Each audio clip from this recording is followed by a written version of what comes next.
নমস্কার, আমি অঞ্জলি। আমার এই ঘরোয়া গল্প পাঠের আসরে আমার সব শ্রোতা বন্ধুদের স্বাগত জানাই এবং সবাইকে জানাই আমার চ্যানেলের পক্ষ থেকে শারদীয় শুভেচ্ছা। সবাই খুব ভালো থাকুন, খুব আনন্দে থাকুন। আজ আমি আপনাদের শোনাতে চলেছি বিখ্যাত সাহিত্যিক নারায়ণ সান্যাল রচিত অন্তর্লীনা উপন্যাসটির শেষ পর্ব।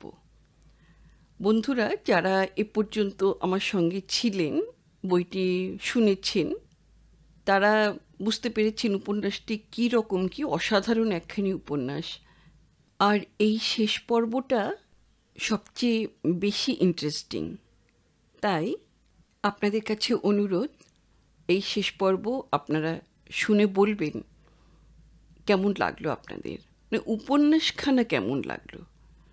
শুরু করছি অন্তর্লীনা উপন্যাসটির শেষ পর্ব।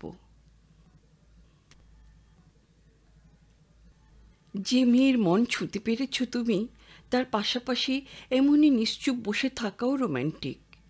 না বলা কথার মৌনতা দুজনের মনেই তোলে গুঞ্জরণ। সিনেমার পর্দায় যেমন বাজতে থাকে নেপথ্যে আবহ সঙ্গীত, কথা সেখানে হারিয়ে যায়। মনে মনে কোনো অজ্ঞাত ওয়েভলেংথে হয় ভাবের বিনিময়। একজনের চুলে সুবাস, মুখে প্রোফাইল, শাড়ির তরঙ্গ, আর একজনের মনে তোলে আলোড়ন। আর একজনের মনের কথাও সিগারেটে নীলচে ধোয়ার মতো ঘিরে ঘিরে পাক খেতে থাকে একজনের মনের চারিদিকে। পাইন বনের ঝিরঝিরানিতে অস্তমান সূর্যের শেষ আশীর্বাদ মাখা মহামৌন কাঞ্চনজঙ্ঘাকে সাক্ষী করে ওরা আজ সেই চুপ করে বসে থাকার দুর্লভ মুহূর্তটি সন্ধান পেয়েছে। তবু খুশি হয়ে উঠতে পারে না কৃষাণু। কেমন যেন ক্ষীণ বিষণ্ণ বোধ হয় তার। ওর বারে বারে ওই কথাটাই মনে পড়ে যে সাহার মন ছুঁয়ে এই দুর্লভ মুহূর্তটিতে যে আছে, সে ও নয়, সে ওর বন্ধু কৃষাণু রায়। দার্জিলিং পাহাড়ের রঙ্গমঞ্চে সে নায়কের চরিত্রে অভিনয় করছে না, একটি পার্শ্ব চরিত্রে অভিনয়ের অধিকার পেয়েছে সে। তাই এই অমূল্য নৈঃশব্দকে চূর্ণ করে হঠাৎ সে বলে ওঠে, সেদিন আপনি অসুস্থ ছিলেন, আজও কি শরীরটা ভালো নেই আপনার? নত নেত্রী সাহা জবাব দেয়, না, ভালোই তো আছি। বিরক্ত হননি তো? না না, বিরক্ত হব কেন? একা একা আমারও ভালো লাগে না। সেদিন বাধা দিয়ে কৃষাণু বলে, সেদিনের কথা থাক, বুঝতে পেরেছি আমার বন্ধু আপনার সঙ্গে সদ্ব্যবহার করেনি। তার প্রসঙ্গে আলোচনা আপনার ভালো লাগছে না। তাই মনে করা যাক না কেন দার্জিলিংয়ে এসেই প্রথম আলাপ হয়েছে আমাদের। সাহা কোনো জবাব দেয় না। কেমন লাগে আপনার দার্জিলিং? সাহা যেন নিজেকে সামলে নিয়ে সহজ হবার চেষ্টা করে। বলে, ও প্রশ্নটা তো আমারই জিজ্ঞাসা করার কথা আপনাকে। আপনিই তো নতুন এসেছেন, আপনার কেমন লাগছে বলুন। না, আমি তো কিছুই দেখিনি এ পর্যন্ত। দেখলেই পারেন, ঘুরে ঘুরে অনেক কিছু দেখবার আছে এখানে জানেন। মহাকালীর মন্দির, রেস কোর্স, জলা পাহাড়, বুদ্ধিস্ট মনাস্ট্রি। আপনি সব দেখেছেন ঘুরে ঘুরে? না, আমিও কিছুই দেখিনি, আমার ভালোই লাগে না। আচ্ছা আচ্ছা, ওই বৌদ্ধ মন্দিরটা কোন দিকে? আমি ঠিক জানি না, দাদাকে বলবেন, দাদা নিয়ে যাবেন আপনাকে। মুখ দেখে তো মনে হয় না মিথ্যা কথা বলছে, কিন্তু আচ্ছা, আপনি কখনো যাননি ওই মন্দিরে? না, আমার ভালো লাগে না কোথাও যেতে। এরপর কি বলবে ভেবে পায় না কৃষাণু। ক্রমশ উপলব্ধি করে যে অনর্গল কথা বলে যাওয়ার মধ্য দিয়ে হয়তো সাহার মনের অর্গল মোচন হবে। অপরিচয়ের দূরত্বটাকে জয় করতে হলে অনায়াসে আলাপ চালিয়ে যেতে হবে। কিন্তু কী নিয়ে আবার কথা শুরু করবে বুঝতে পারে না। সাহাই বলে, দাদা বলছিলেন আপনি নাকি একটা মানসিক অসুখে ভুগছেন। কী অসুখ? আই মিন, আপত্তি যদি না থাকে। কথার একটা সূত্র খুঁজে পেয়ে খুশি হয় কৃষাণু। বলে, না না, আপত্তি আর কিসের? জানেন তো, আমার মাঝে মাঝে মনে হয় আমি যেন এই যুগের মানুষ নই। আমি যেন বর্তমানে নেই, অতীতে আছি। কখনো মধ্য এশিয়ার কোনো নাম না জানা মরুনগরীতে নিজেকে আবিষ্কার করি। পথের বাঁকে যেখানে উদ্যত হয়ে থাকে রাইফেলের কালো নল, আবছায়া বিসর্পিল পথে চলতে থাকে আখরোট পেস্তা বাদামের ছালার সঙ্গে কোকিন নিয়ে উটের ক্যারাভান। রাতের আধারে 5 আমির হাত বদলায় সুন্দরী নারীর ভাগ্য। আবার কখনো নিজেকে খুঁজে পাই অন্ধকার গুহার মধ্যে। মশালের আলোয় আমি তখন এক বৌদ্ধ শ্রমণ, এঁকে চলেছি পাথরের দেওয়ালে তথাগত বুদ্ধের জীবনালেখ্য।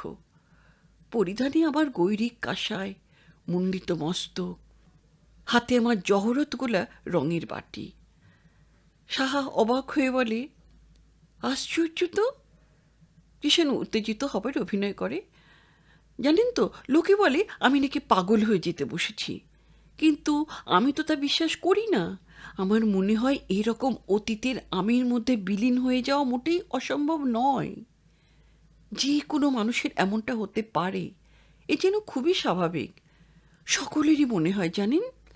আচ্ছা, আপনারও কি তাই মনে হয় না? সাহাও কি অভিনয় করছে?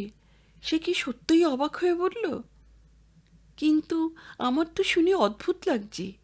এমন যে হতে পারে তা তো শুনিনি কখনো।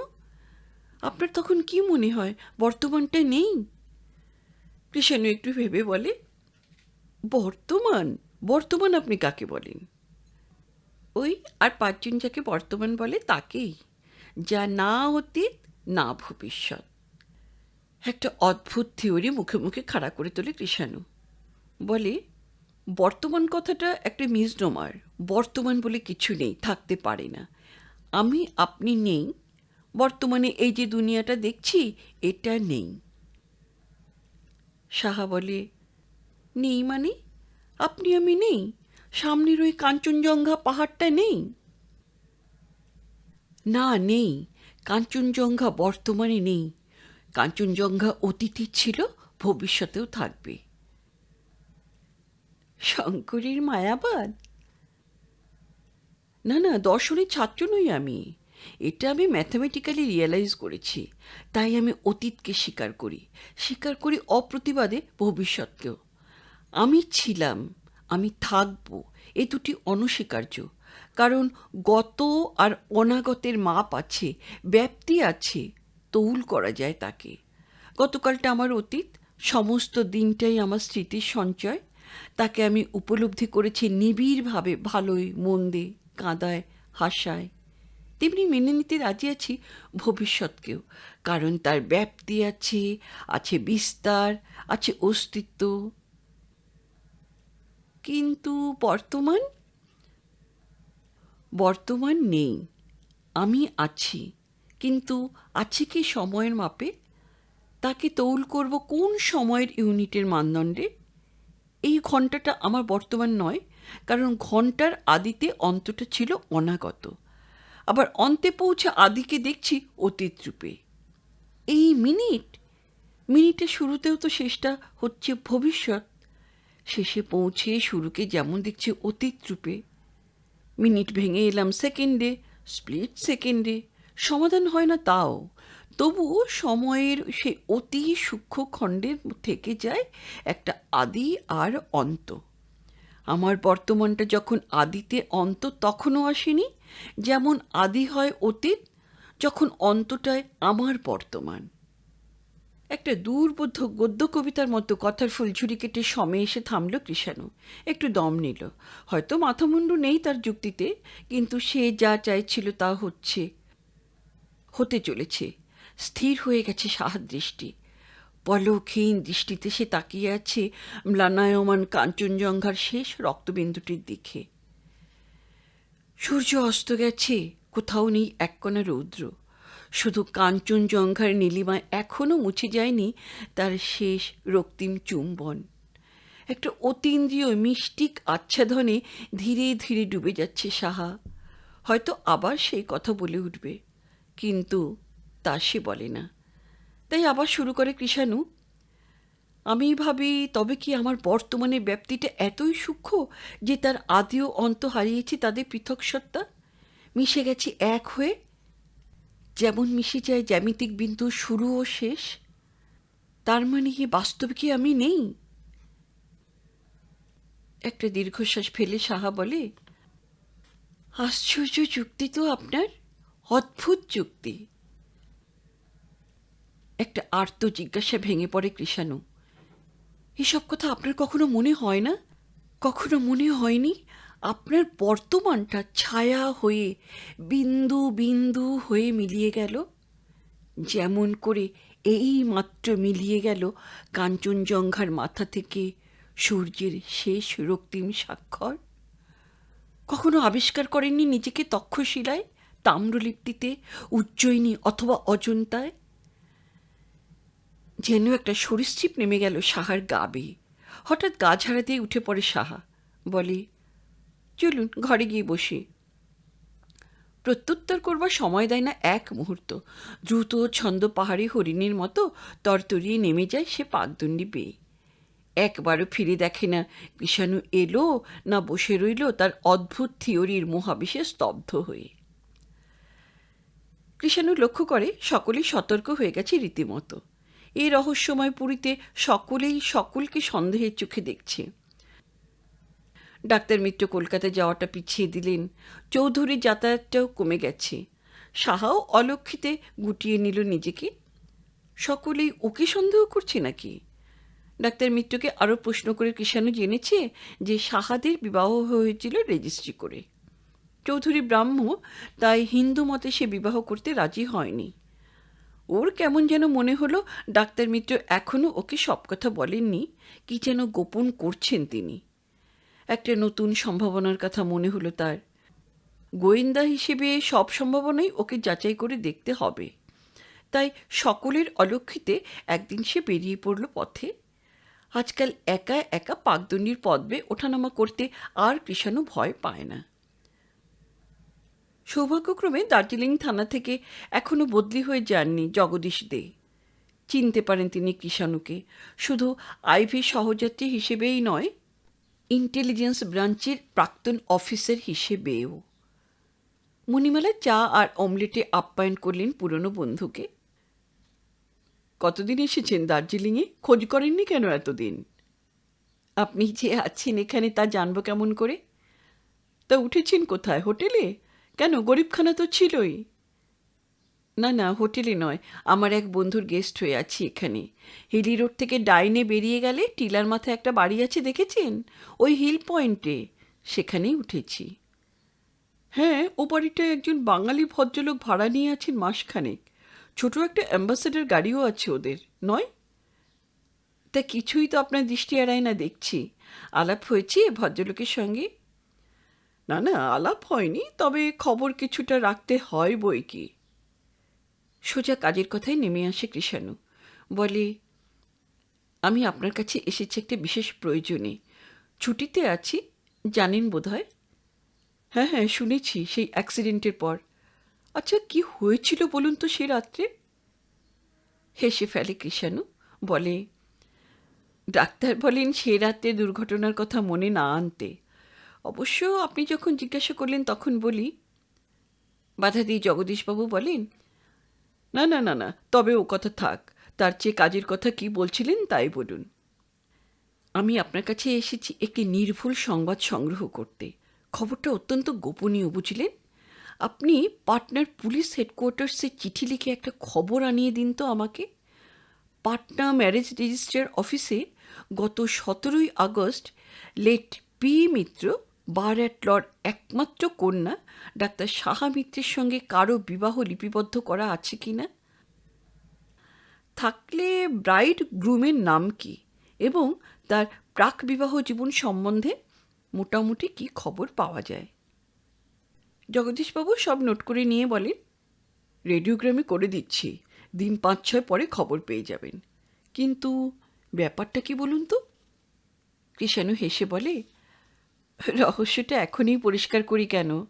তবে যদিও অ্যামেচারিস্ট হিসেবে এ রহস্যের সন্ধানে নেমেছি আমি, তবুও আপনার সাহায্য যে কোনো মুহূর্তে প্রয়োজন হতে পারে। আশা করি তা নিশ্চয়ই পাব। হ্যাঁ হ্যাঁ, নিশ্চয়ই নিশ্চয়ই, কেন পাবেন না? নমস্কার করে চলে এসেছিল কৃষাণু। একেবারে গোড়া বেঁধে কাজ করবে সে। পরের 4-5 দিন চৌধুরী এ বাড়িতে একেবারেই এলো না। অপরেশবাবুর কাছে কৃষাণু শুনেছিল চৌধুরী বুঝি কোন একটা হোটেলে উঠেছে। হোটেলের নামটাও বলেছিলেন তিনি। কৃষাণু জগদীশবাবুর সাহায্য ব্যতি রেখেই সন্ধান নিয়ে জেনেছে যে সে হোটেলে মিস্টার চৌধুরী নামে কোনো বোর্ডার নেই। একথা অপরেশবাবুকে সে অবশ্য বলল না। জগদীশবাবুর কাছ থেকে জবাব পাওয়ার আগে সে অপরেশবাবুকেও ঠিক বিশ্বাস করতে পারছিল না। ডাক্তার মিত্রের মতো বুদ্ধিমান লোক যে এ খবরটা নেননি এটাই সে বিশ্বাস করতে পারেনি। ওর চিকিৎসাও বন্ধ আছে এ কয়দিন। কৃষাণুই আপত্তি করেছিল। কেন আপত্তি করছে জানতে চাননি ডাক্তার মিত্র। আর এই কৌতূহলহীনতাই আরও সন্দিগ্ধ করে তুলেছে কৃষাণুকে। ওর মতে ডাক্তার মিত্রের এই চিকিৎসা বন্ধ রাখার ব্যাপারটা বিনা প্রশ্নে মেনে নেওয়ার মধ্যে আছে গিল্ট কনসাসনেস। সাহার সঙ্গে আলাপটা আরও অন্তরঙ্গ হয়েছে ইতিমধ্যে। 2-1 বার দুজনে একসঙ্গে বেড়াতেও গেছে। আলগা আলাপ হয়েছে, মনের দ্বার খোলেনি সাহা। তবু সে যে অসুখী এটা আকারে ইঙ্গিতে জানতে দিয়েছে কৃষাণুকে। সেদিন বিকেলে সেই যে ছুটে পালিয়ে এসেছিল সাহা, তারপর আর মধ্যরাত্রে গানের আসর বসেনি দ্বিতলে নির্জন কক্ষে। সাহা যেন অত্যন্ত সতর্ক হয়ে গেছে। মাঝে মাঝে অবশ্য সে একাই কোথাও বেরিয়ে যায়, নিশ্চুপ বসে থাকে ঘন্টার পর ঘন্টা। একবার দোতলায় উঠে আলাপ করতে গিয়ে পা টিপে ফিরে এসেছিল কৃষাণু। ওর টেবিলে একটি চিঠির প্যাডের উপর মাথা রেখে ফুলে ফুলে কাঁদছিল সাহা। অপরেশবাবুও তখন বাড়িতে ছিলেন না।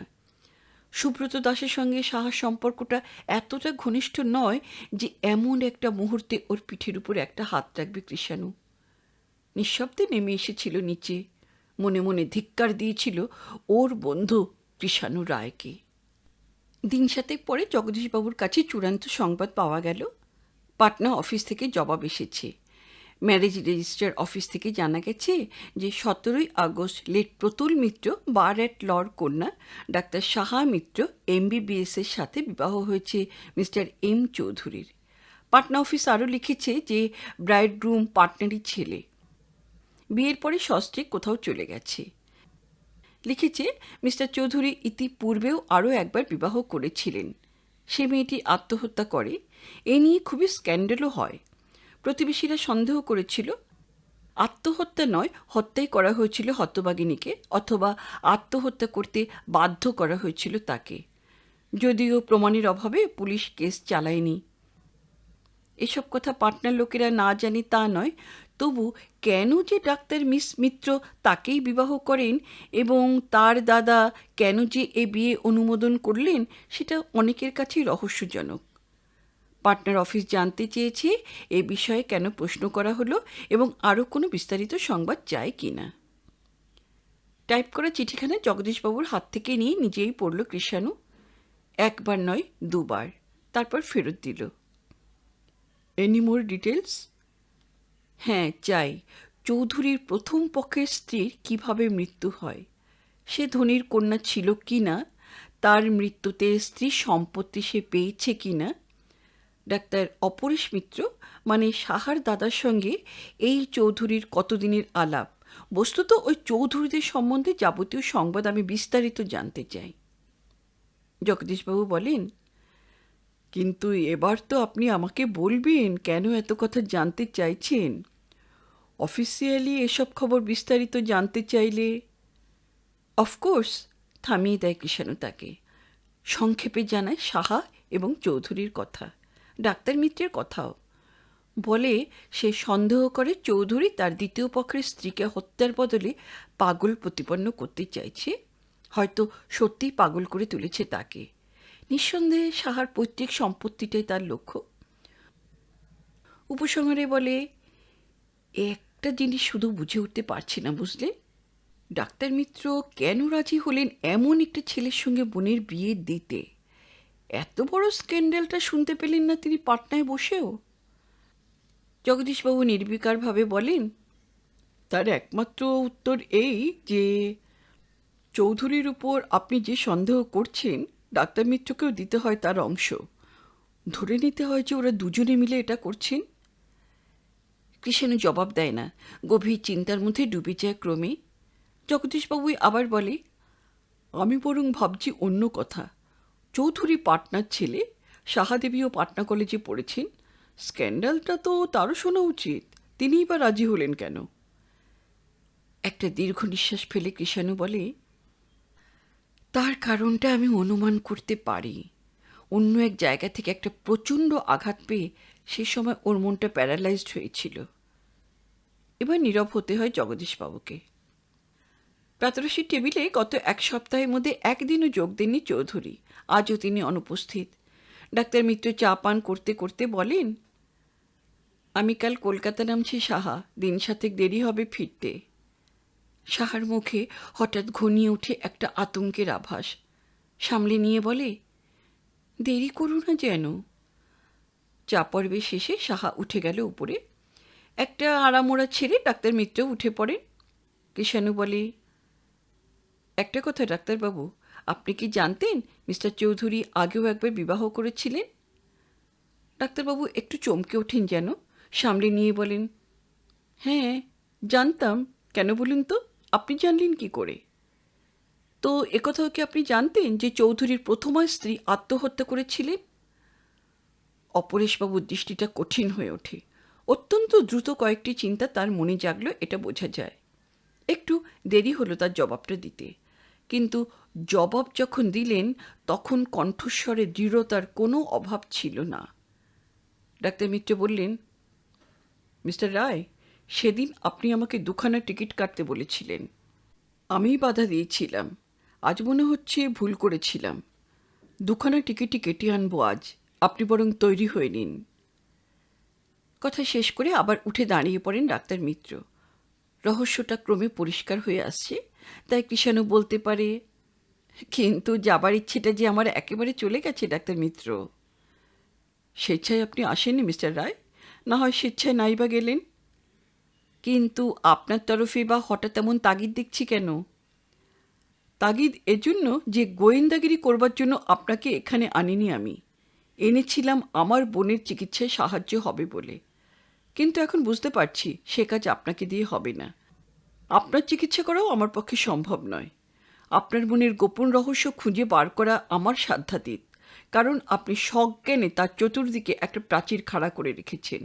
আপনি আমাকেই সন্দেহ করছেন, তাই কোনো দিনই আমার কাছে মন খুলতে পারবেন না আপনি। অতএব আপনার এখানে থাকাটা এখন নিরর্থক। একটা কড়া জবাব দিতে যাচ্ছিল কৃষাণু, প্রয়োজন হলো না। দ্বিতলে সিঁড়ির মুখ থেকে সাহা ডেকে উঠল, দাদা। দুজনেই মুখ তুলে তাকায়। তুমি ফিরে আসা পর্যন্ত অন্তত উনি থাকুন, একা বাড়িতে। বেশ, থাকুন। একটু রাগ করে বেরিয়ে যান অপরেশবাবু। যেন অপরাধী মনে হয় নিজেকে, তবু অস্বস্তিটা ঝেড়ে ফেলে কৃষাণু বলে, আমাদের সব কথাই শুনেছেন নিশ্চয়ই আপনি? সাহা জবাব দেয় না। আপনিও কি বিয়ের আগে জানতেন এসব কথা? জানতাম। তবু কেন রাজি হয়েছিলেন এই বিয়েতে? কারণটা না হয় আপনার বন্ধুকেই জিজ্ঞাসা করে দেখবেন। কথাটা বলে সাহা আর দাঁড়ায় না, দ্রুত বেগে উঠে যায় দ্বিতলে। কৃষাণু কিন্তু এ সুযোগ ছাড়তে রাজি নয়। সেও উঠে আসে উপরে। দরজাটা ভেজানো। বাইরে থেকে কৃষাণু ডাকে, ভিতরে আসতে পারি? একটু দেরি করে সাহা বলে, আসুন। ঘরে ঢুকে একটা ইজি চেয়ারে গিয়ে বসে। বলে, কথা দিয়েছিলাম বন্ধুর প্রসঙ্গ তুলব না, আপনিই তুলেছেন প্রথমে। আপনি কি জানেন তার অধুনাতম খবর? দেওয়ালের দিকে মুখ করে সাহা বলে, জানি। ইন্টেলিজেন্স ব্রাঞ্চে বড় চাকরি করছেন, একজন বড় পুলিশ অফিসারের মেয়েকে বিয়ে করেছেন। ভুল শুনেছেন আপনি। কৃষাণুর কণ্ঠে দৃঢ়তা। ভুল শুনেছি? চমকে ফিরে তাকায় সাহা। হ্যাঁ তাই। কৃষাণু আজও অবিবাহিত। তার ধারণা আপনিও তাই। সে আজও প্রতীক্ষা করে আছে। বিস্ময়ে বিস্ফারিত হয়ে যায় সাহার চোখ দুটি। তারপর হঠাৎ পিছন ফিরে সে অশ্রু গোপনের চেষ্টা করে বুঝি। আর কোনো সংকোচ বোধ করে না কৃষাণু। উঠে এসে দাঁড়ায় ওর খাটের পাশে। বলে, ভেঙে পড়লে তো চলবে না সাহা দেবী, আমাকে বন্ধু হিসেবে গ্রহণ করুন। আমি কৃষাণুকে আসতে লিখে দিই। না না না না, এখন আর কোনো উপায় নেই। বুকের মধ্যে মুচড়ে ওঠে কৃষাণুর। মনে মনে তীব্র একটা ঈর্ষা বোধ করে। ঈর্ষা হয় কৃষাণু রায় নামে একটি ছেলেকে। ও যদি এই মুহূর্তে সুব্রত দাস না হয়ে কিষাণু রায় হতো, তাহলে ওই কান্নায় ভেঙে পড়া মেয়েটিকে বুকে তুলে নিয়ে আশ্রয় দিতে পারত, ওর অশ্রু সজল চোখ দুটির উত্তাপ মুছে দিতে পারত অধরষ্টে নিষ্পেষণে। আমাকে আমাকে একটু একা থাকতে দেবেন? উপায় নেই, আজ এই মুহূর্তে সে আর কৃষাণু রায় হতে পারে না। সে যা তা সে আর নয়। জন্মগত অধিকারকে সে স্বেচ্ছায় বিসর্জন দিয়েছে। নিজের দুর্ভাগ্যকে ধিক্কার দিয়ে নেমে আসা ছাড়া ওর আর পথ কি? ঘটনাটা ঘটল পরের দিন রাত্রে। অপরেশবাবু সকালেই চলে গেছেন কলকাতায়। চৌধুরী এসেছেন অনেক দিন পর। কৃষাণুর সঙ্গে বাক্যালাপ হয়নি, সোজা উপরে উঠে গেছেন।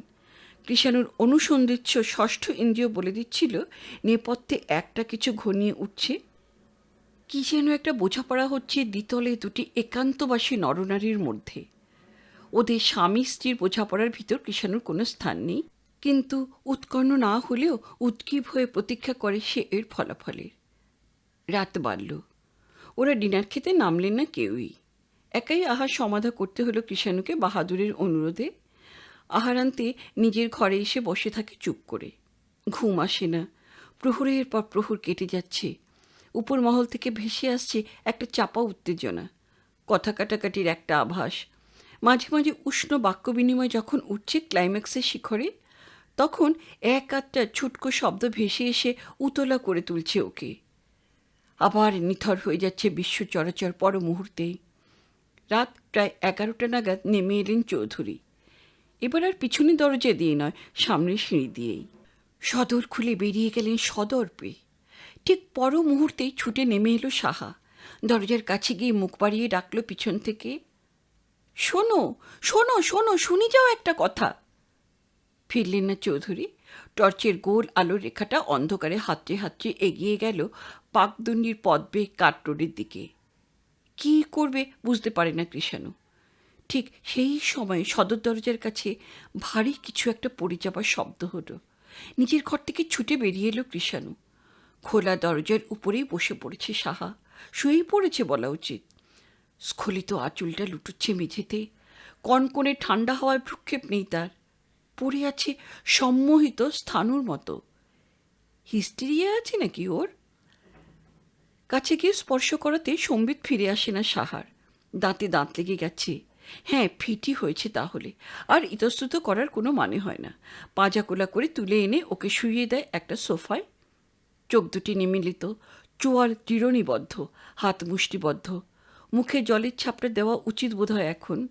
হিস্টেরিয়ার প্রাথমিক চিকিৎসায় বুকের বোতামগুলো খুলে দেওয়ার নির্দেশ আছে না? কিন্তু কিছুই করতে পারে না কৃষাণু। দু হাতে তুলে সোফার উপর শুইয়ে দেওয়াতেই বুঝি সমস্ত শক্তি নিঃশেষিত হয়ে গেছে। ক্ষণিকের জন্য কৃষাণুর জীবনে ফিরে এসেছে মাঝগঙ্গায় হারিয়ে যাওয়া একটা মুহূর্ত। রোগের আক্রমণে পরিচিত অনুভূতি নয়, তবু কেমন যেন একটা শিরশিরানি বোধ করে স্নায়ুতন্ত্রে। বাহাদুরকে এখনও ডাকা উচিত। তার স্ত্রী এলে আলগা করে দিতে পারে ওর অন্তর্বাস, ঢিলে করে দিতে পারে নিবিবন্ধ। সমস্ত শরীরে রক্ত চলাচল হওয়া দরকার। কিন্তু অবশ কৃষাণু কিছুই করে উঠতে পারে না।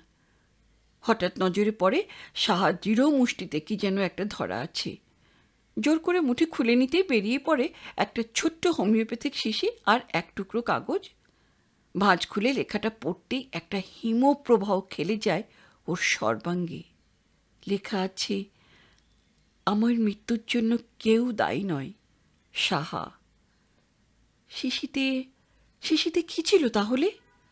পাপ পুণ্য ভালো মন্দ বিবেচনা করবার সময় নেই। কাগজটা ছুটে এসে ঝাঁপিয়ে পড়ে ওর বুকে। গালের উপর গাল রেখে অনুভব করতে চায় ওর উত্তাপ। না, শরীর তো এখনও গরম। বুকের উপর কানটা চেপে ধরে অনুভব করতে পারে দ্রুত স্পন্দিত জীবন ছন্দের পরিচয়। থরথরিয়ে কেঁপে ওঠে সাহা। ঠিক তখনই দ্বারের কাছ থেকে অদ্ভুত ব্যঙ্গভরা গলায় চৌধুরী বলে ওঠে, চমৎকার! কখন ফিরে এসেছে সে? কিন্তু সে কথা ভাববার মতো মনের অবস্থা নেই কৃষাণুর। বলে, এর মানে কি? কিন্তু কিসের মানে? না সেই কাগজের টুকরো, না ছোট্ট শিশিটা। সে দুটি আগেই হস্তগত করেছে চৌধুরী। সে হেসে বলে, সেটাই তো আমার প্রশ্ন দাস সাহেব। এর মানে কি? সাহা উঠে বসেছিল, চৌধুরীকে বলে, চলে যাও, চলে যাও তুমি। ন্যাচারালি, হাসে চৌধুরী। কিন্তু তাহলে একমাত্র কৃষাণু রায়ই নয়, সুব্রত দাসও তোমার ফ্রেন্ড। নির্লজ্জ বেহায়া কোথাকার, দাঁতে দাঁত চেপে বলে সাহা। কৃষাণু সাহাকে প্রশ্ন করে, তুমি ওটা একটু খাওনি তো? কোনটা? যেটা খাবে বলে স্বীকারোক্তি লিখেছিলে এইমাত্র। সাহা সোজা উঠে দাঁড়ায়, জামা কাপড় সামলে নিয়ে বলে, কি যা তা বলছেন। এবার সামলে নিতে হয় কৃষাণুকেই। বলে, মানে আপনিও অস্বীকার করতে চান আপনার হাতে একটা শিশির ছিল না, আর চিঠি? সাহা তখনও তাকিয়েছিল এক দৃষ্টে চৌধুরীর দিকে। দৃষ্টি ফিরিয়ে নিয়ে বলে, কেলেঙ্কারি অনেক দূর হয়েছে, এবার শুতে যান, আমার হাতে কিছুই ছিল না। যেন সম্মোহিত মানুষ স্বপ্নের ঘরে কথা বলছে। চৌধুরী আবার হেসে বলে, কিন্তু আমার হাতে যে একটা টর্চ ছিল সাহাদেবী, আমি তো অন্ধ নই। সাহা উপরে যাওয়ার জন্য পা বাড়িয়েছিল, এ কথায় হঠাৎ ঘুরে দাঁড়ালো, যেন ছুটে গেছে ওর স্বপ্নের ঘোর। দরজার দিকে আঙুল দেখিয়ে বলে ওঠে, যাও, আমার সহ্যেরও একটা সীমা আছে, এটা যেন। এবার সাহার দৃষ্টিতে চৌধুরী কী দেখল কী জানে। লঘুরাহত কুকুরের মতোই সসংকোচে সরে পড়ল সে। যান, শুতে যান, কৃষাণুকে প্রায় আদেশের ভঙ্গিতে বলে উপরে উঠে গেল সাহা। কিন্তু কৃষাণুর রক্তে তখন জেগেছে তুফান। দুঃসাহসী রাঘবন আর ইন্দ্রজিতের সহযাত্রী হিসেবে দুর্যোগের রাত্রে মৃত্যুর সঙ্গে পাঞ্জা কষবার স্পর্ধা নিয়ে একদিন রাত্রে যাত্রা করেছিল যে কৃষাণু রায়, সে তাহলে মরে যায়নি দুর্ঘটনায়। কিসের জন্য এই জীবন, কিসের পরোয়া? এইভাবে জীবনমৃত হয়ে বেঁচে থাকতে হবে, আর তার দুর্বলতার সুযোগ নিয়ে ওই নরকের কীটটা তিল তিল করে বিষ প্রয়োগে হত্যা করবে তার জীবনের প্রথম প্রেমকে। ঘরে এসে সুটকেসটা খুলে তুলে নেয় ছোট্ট কালো যন্ত্রটা। দুর্ঘটনার পর আর এটা হাতে তোলেনি, প্রয়োজনও হয়নি। এটা ওর ব্যক্তিগত সম্পত্তি, জমা দিতে হয়নি মালখানায়। না, কাঁপলে চলবে না হাত। টর্চটা তুলে নেয়, ওভারকোটটাও, নিঃশব্দে বেরিয়ে পড়ে গেট খুলে। যাওয়ার সময় গাড়িটা মেরামত করতে দিয়ে গিয়েছিলেন ডাক্তার মিত্র, এ কথা জানা ছিল। তাই কৃষাণু জানত হেঁটেই ফিরতে হবে আর চৌধুরীকে, যদি না পথ চলতি ট্যাক্সি পেয়ে যায়। ফলো করবার কায়দাটা ভুলে যায়নি তাহলে। সামনের 50 গজ দূরের আলোকবর্তিকাটার সঙ্গে সমান দূরত্ব বজায় রেখে বিনা আলোয় সেও নেমে এলো কাঠরোডে। বড় রাস্তায় উজ্জ্বল বিজলি বাতি, দূরত্বটা বাড়াতে হলো তাই। আচমকা দুই একটা রাত্রিচর গাড়ির গা ঘেঁষে ছোটা, নৈশপ্রহরী খটখট বুটের শব্দ স্থির সুস্থ মস্তিষ্কে ও অনুসরণ করে চৌধুরীকে। না, ম্যালির দিকে নয়, ক্যালকাটা রোড ধরে চৌধুরী চলল ঘুমের দিকে। কনকনে শীত, কুয়াশায় দেখা যায় না বেশি দূর। প্রায় 25 মিনিটের পথ চলা শেষ হলো একটা ছোট বাংলো বাড়ির সামনে। কড়া নাড়বার প্রয়োজন হলো না, ভিতরে আলো জ্বলছিলই। দরজার সামনে গিয়ে দাঁড়াতে কে যেন খুলে দিল দরজা। একটি মেয়ে, মহিলাই বলা উচিত, যেন প্রতীক্ষাতেই ছিল সে। ঘন কুয়াশা ভেদ করে স্পষ্ট দেখা যায় না মেয়েটিকে এত দূর থেকে। আগন্তুক প্রবেশ করতেই রুদ্ধ হয়ে গেল দরজা। কৃষাণু ঘড়িতে দেখল রাত তখন 12:10। পরের সমস্তটা দিন কাটল নিশ্ছিদ্র নিঃসঙ্গতায়। চৌধুরী আসেনি সারাদিন, অপরেশবাবুও কলকাতায়। সাহা নিচে নামল না একটিবারের জন্য। বাহাদুর মারফত খবর পাওয়া গেল মাইজির তবিয়ত নাকি খারাপ। নিজের ঘরে বসে সিগারেটের ধোঁয়ার সাথে পাকিয়ে পাকিয়ে মন্থর গতিতে মিলিয়ে গেল মুহূর্তগুলো। পরিস্থিতিটা মনে মনে খুঁটিয়ে বিশ্লেষণ করতে থাকে কৃষাণু। অপরেশবাবু কোন পক্ষে তা অবশ্য বোঝা যাচ্ছে না, অত্যন্ত বুদ্ধিমান তিনি। মাইলোমিটারে কাঁটাটা গ্যারেজের ভিতরে রাতারাতি বেড়ে যেতে দেখেই সে যে ধরে ফেলেছিল তাকে, এই সূক্ষ্ম সূত্রটা অনুভব করবার মতো তীক্ষ্ণ বুদ্ধি তার আছে। অথচ তিনি খবর নিয়ে দেখেনি সত্যিই কোনো হোটেলে উঠেছে কিনা চৌধুরী। এতটা অনবধানতা তার চরিত্রের সঙ্গে খাপ খায়? তাছাড়া চৌধুরীর প্রথমা স্ত্রীর মৃত্যু ইতিহাস জানতে চাওয়ায় তিনি ওভাবে ক্ষেপে গেলেন কেন? সুতরাং ডাক্তার অপরেশ মিত্র এখনও রহস্যের ভিতরেই রয়ে গেছেন। কিন্তু চৌধুরী আজ পড়া শেষ ডিটেকটিভ নাটকের মতোই মুক্ত রহস্য। তার কথা জানতে আর বাকি নেই কিছু। এখন কৃষাণুর একমাত্র কর্তব্য সাহার পাশটিতে গিয়ে দাঁড়ানো, তাকে ভরসা দেওয়া, তাকে আশ্বাস দেওয়া, তাকে বুঝতে দেওয়া যে মৃত্যু ছাড়াও তার উদ্ধারের পথ আছে। কিন্তু সে আশ্বাসবাণী সুব্রত দাস আনতে পারে না। সেই আশ্বাসবাণীর একমাত্র বাহক হতে পারে কৃষাণু রায়, যাকে সাহা একদিন ভালোবেসেছিল হয়তো। হয়তো কেন, নিশ্চয়ই আজও বাসে। তাই আত্মপরিচয় দেবার শুভলগ্ন উপস্থিত বলেই মনে হলো তার। অনেক ভেবে সে স্থির করে একখানা চিঠিতে সব কথা লিখে সে পাঠাবে দ্বিতলে বাহাদুরের হাতে। দেখবে কি প্রতিক্রিয়া হয় তাতে। কাগজ কলম নিয়ে বসতে যাবে, হঠাৎ বাহাদুরি ওর হাতে এনে দিল একখানা বন্ধ খাম। সাহার চিঠি। খামটা খুলতে গিয়ে এত দুঃখেও হাসি এলো কৃষাণুর। এবার খামের উপর রামনন্দন কাহার নয়, কৃষাণু রায়ও নয়, লেখা আছে সুব্রত দাসের নাম। ছোট্ট চিঠি, কোনো সম্বোধন নেই তাতে। সাহা লিখছে, তোমাকে কয়েকটা কথা বলতে চাই। তুমি লিখলাম বলে কিছু মনে করলে না তো? আমি জানি তুমি শ্রদ্ধার দূরত্ব রাখতে চাও না, আমিও না।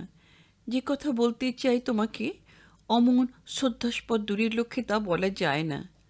আজ রাত্রে চৌধুরী আবার আসবে, আমি নিশ্চিত জানি। আমার মন বলছে হয়তো কাল তোমাকে এ কথা বলার সুযোগ পাবো না, তাই আজই সব কথা বলে ফেলতে চাই। এ কথা কাউকে কখনো বলো না, দাদাকেও নয়। সাহা। আশ্চর্য মানুষের মন। চিঠিখানা পেয়ে কোথায় খুশি হয়ে উঠবে তা নয়, কোথায় যেন খচখচ করে ব্যথা বোধ হতে থাকে। এই পাগলামের কোনো মানে হয়? বসে বসে ভাবে কৃষাণু। তুমি একটি মেয়েকে ভালোবেসে ফেলেছ, অবস্থা গতিতে সে কথা তুমি স্বীকার করতে পারছো না। যাকে মিষ্টি নামে কানে কানে ডাকতে চাও, তার সঙ্গে দূরে বসে আপনি আগে করতে হচ্ছে। এমন যখন অবস্থা, তখন সেই মেয়েটিই তোমাকে লুকিয়ে চিঠি লিখল। জানলাম সেও তোমাকে নাম ধরে ডাকার নৈকট্যে আসতে চায়। তখন তুমি কি করবে? খুশিয়াল আনন্দে অধীর হয়ে আকাশে ডানা বেলবে, না নিঃশেষিত প্রায় স্টাম্প থেকে জ্বালিয়ে নেবে আবার একটা সিগারেট, গুমড়ে মরা মনির মতো ধোয়ার কুণ্ডলি পাকাতে? ও কি সত্যিই আজ দুঃখবোধ করছে কোনো এক হারিয়ে যাও কৃষাণু রায়ের জন্য? ও সুব্রত দাস! কৃষাণু রায়ের কাছে ছাড়া অন্য কারো কাছে সাহা মনের বোঝা নামিয়ে ফেলতে উদ্যত দেখে কি ওর এই গুমরানি? কিন্তু এ কি ছেলে মানুষই! এত রোম্যান্টিক মধ্যযুগীয় মন কেন ওর? না হয় নেপথ্যেই থাক না কৃষাণু রায়। সুব্রত দাসী আজ নতুন করে জয় করুক না সাহাদেবীকে, তাতে আর কি ক্ষতি? ছায়া হয়ে মিলিয়ে যাওয়া কৃষাণু রায়কে সাহা যদি ভুলে গিয়ে নতুন করে বাঁচতে চায় ওর হাত ধরে, সুব্রত দাসের হাত ধরে, তাহলে তার ক্ষুব্ধ হবার কি আছে? নিজের মনটাকে গুছিয়ে নিয়ে উঠে পড়ে শেষে। সিঁড়ি দিয়ে যায় দ্বিতলে। ঘর খোলাই ছিল। সাহা নিশ্চুপ বসে আছে একটা ইজি চেয়ারে। ও গিয়ে চুপিসারেই বসে পড়ে খাটের এক কোণে। খুব অবাক হয়ে গিয়েছ নয়? মোটেই নয়, আলতো হাসে কৃষাণু। তোমার বন্ধুর কথা সেদিন বলতে চেয়েছিলে, কোথায় আছেন তিনি? এবার সত্যি কথাটা মুখে এলো, কিন্তু সামলে নেয় নিজেকে। হয়তো যে কথা বলার জন্য সাহা তাকে ডেকেছে তা আজ শুধু সুব্রত দাসকেই বলা যায়। কে জানে? কথাটা জানার আগে তাই আত্মপরিচয় দেওয়াটা হয়তো সঙ্গত হবে না। তাই বলে, তার কথা থাক, তোমার কথা বলো, সময় হয়তো অল্প। সাহা একটু চুপ করে থাকে, তারপর বলে, বলবো বলেই তো ডেকে পাঠিয়েছি, কিন্তু এখানে কেমন যেন নিরাপদ মনে হচ্ছে না। ও এখনই এসে পড়তে পারে। তাহলে দরজাটা বরং বন্ধ করে দাও। কৃষাণু উঠে গিয়ে দরজাটা বন্ধ করে দিয়ে আসে। খিলটা লাগাতে লাগাতে অনেক দিন আগেকার একটা দিনের কথা মনে পড়ে ওর। আইভির কথা। রুদ্ধদ্বয়ের কক্ষে একটি নারীর সান্নিধ্য হঠাৎ মনে পড়িয়ে দেয় সেই অদ্ভুত মেয়েটির কথা। ফিরে এসে বসে আবার নিজের জায়গায়। কৃষ্ণ রায়ের কথাটা তুমি এড়িয়ে গেলে কেন? না, এড়িয়ে যায়নি তো। গেলে বই কি, সেদিন আমি তার কথা আলোচনা করতে চাইনি, আজ আবার তুমি এই প্রসঙ্গটা চাপা দিলে। আমি জানি কেন আজ আর তার কথা আলোচনা করতে চাও না তুমি। কেন? আজ তুমি কৃষাণুকে ঈর্ষা করো। ঈর্ষা? হঠাৎ ঈর্ষা করতে যাব কেন? কারণটা তো তুমি জানোই, নাইবা বলালে আমাকে দিয়ে। কিন্তু ধারণাটা তোমার ভুল। একদিন হয়তো তোমার সেই বন্ধুকে ঘিরে আমার মনে নানান স্বপ্ন বাসা বাঁধত, আজ আর বাঁধে না। ভুলেও মনে পড়ে না তার কথা। চুপ করে থাকে কৃষাণু। এ কথায় সে খুশি হবে না দুঃখিত হবে? মানুষ তার অতীত সত্তাকে বেশি ভালোবাসে না বর্তমানের ছদ্মবেশকে? এই কদিন আগে সাহা যখন উদ্গত কান্নাকে রোধ করে চাপা আর্তনাদে বলে উঠেছিল, না না না, এখন আর উপায় নেই, তখন সে সত্যি ঈর্ষাবোধ করেছিল কৃষাণু রায়কে। সে সে সুব্রত দাস। মনে হয়েছিল সে যদি জন্মসত্তাকে অস্বীকার না করত, তাহলে ওই দুর্লভ মুহূর্তটিকে সার্থকতা দান করতে পারত সে। কিন্তু আজ সেই ঈর্ষার বিন্দুমাত্রেও নেই কৃষাণুর। আজ দিনান্তে একবারও কৃষাণু রায়ের কথা ওর মনে পড়ে না শুনে উল্লসিত হয়ে উঠতে পারা গেল না। প্রসঙ্গান্তরে যাওয়ার কদর্থ হতে পারে জেনেও সে বলে, কি বলবে বলে ডেকেছিলে আমাকে?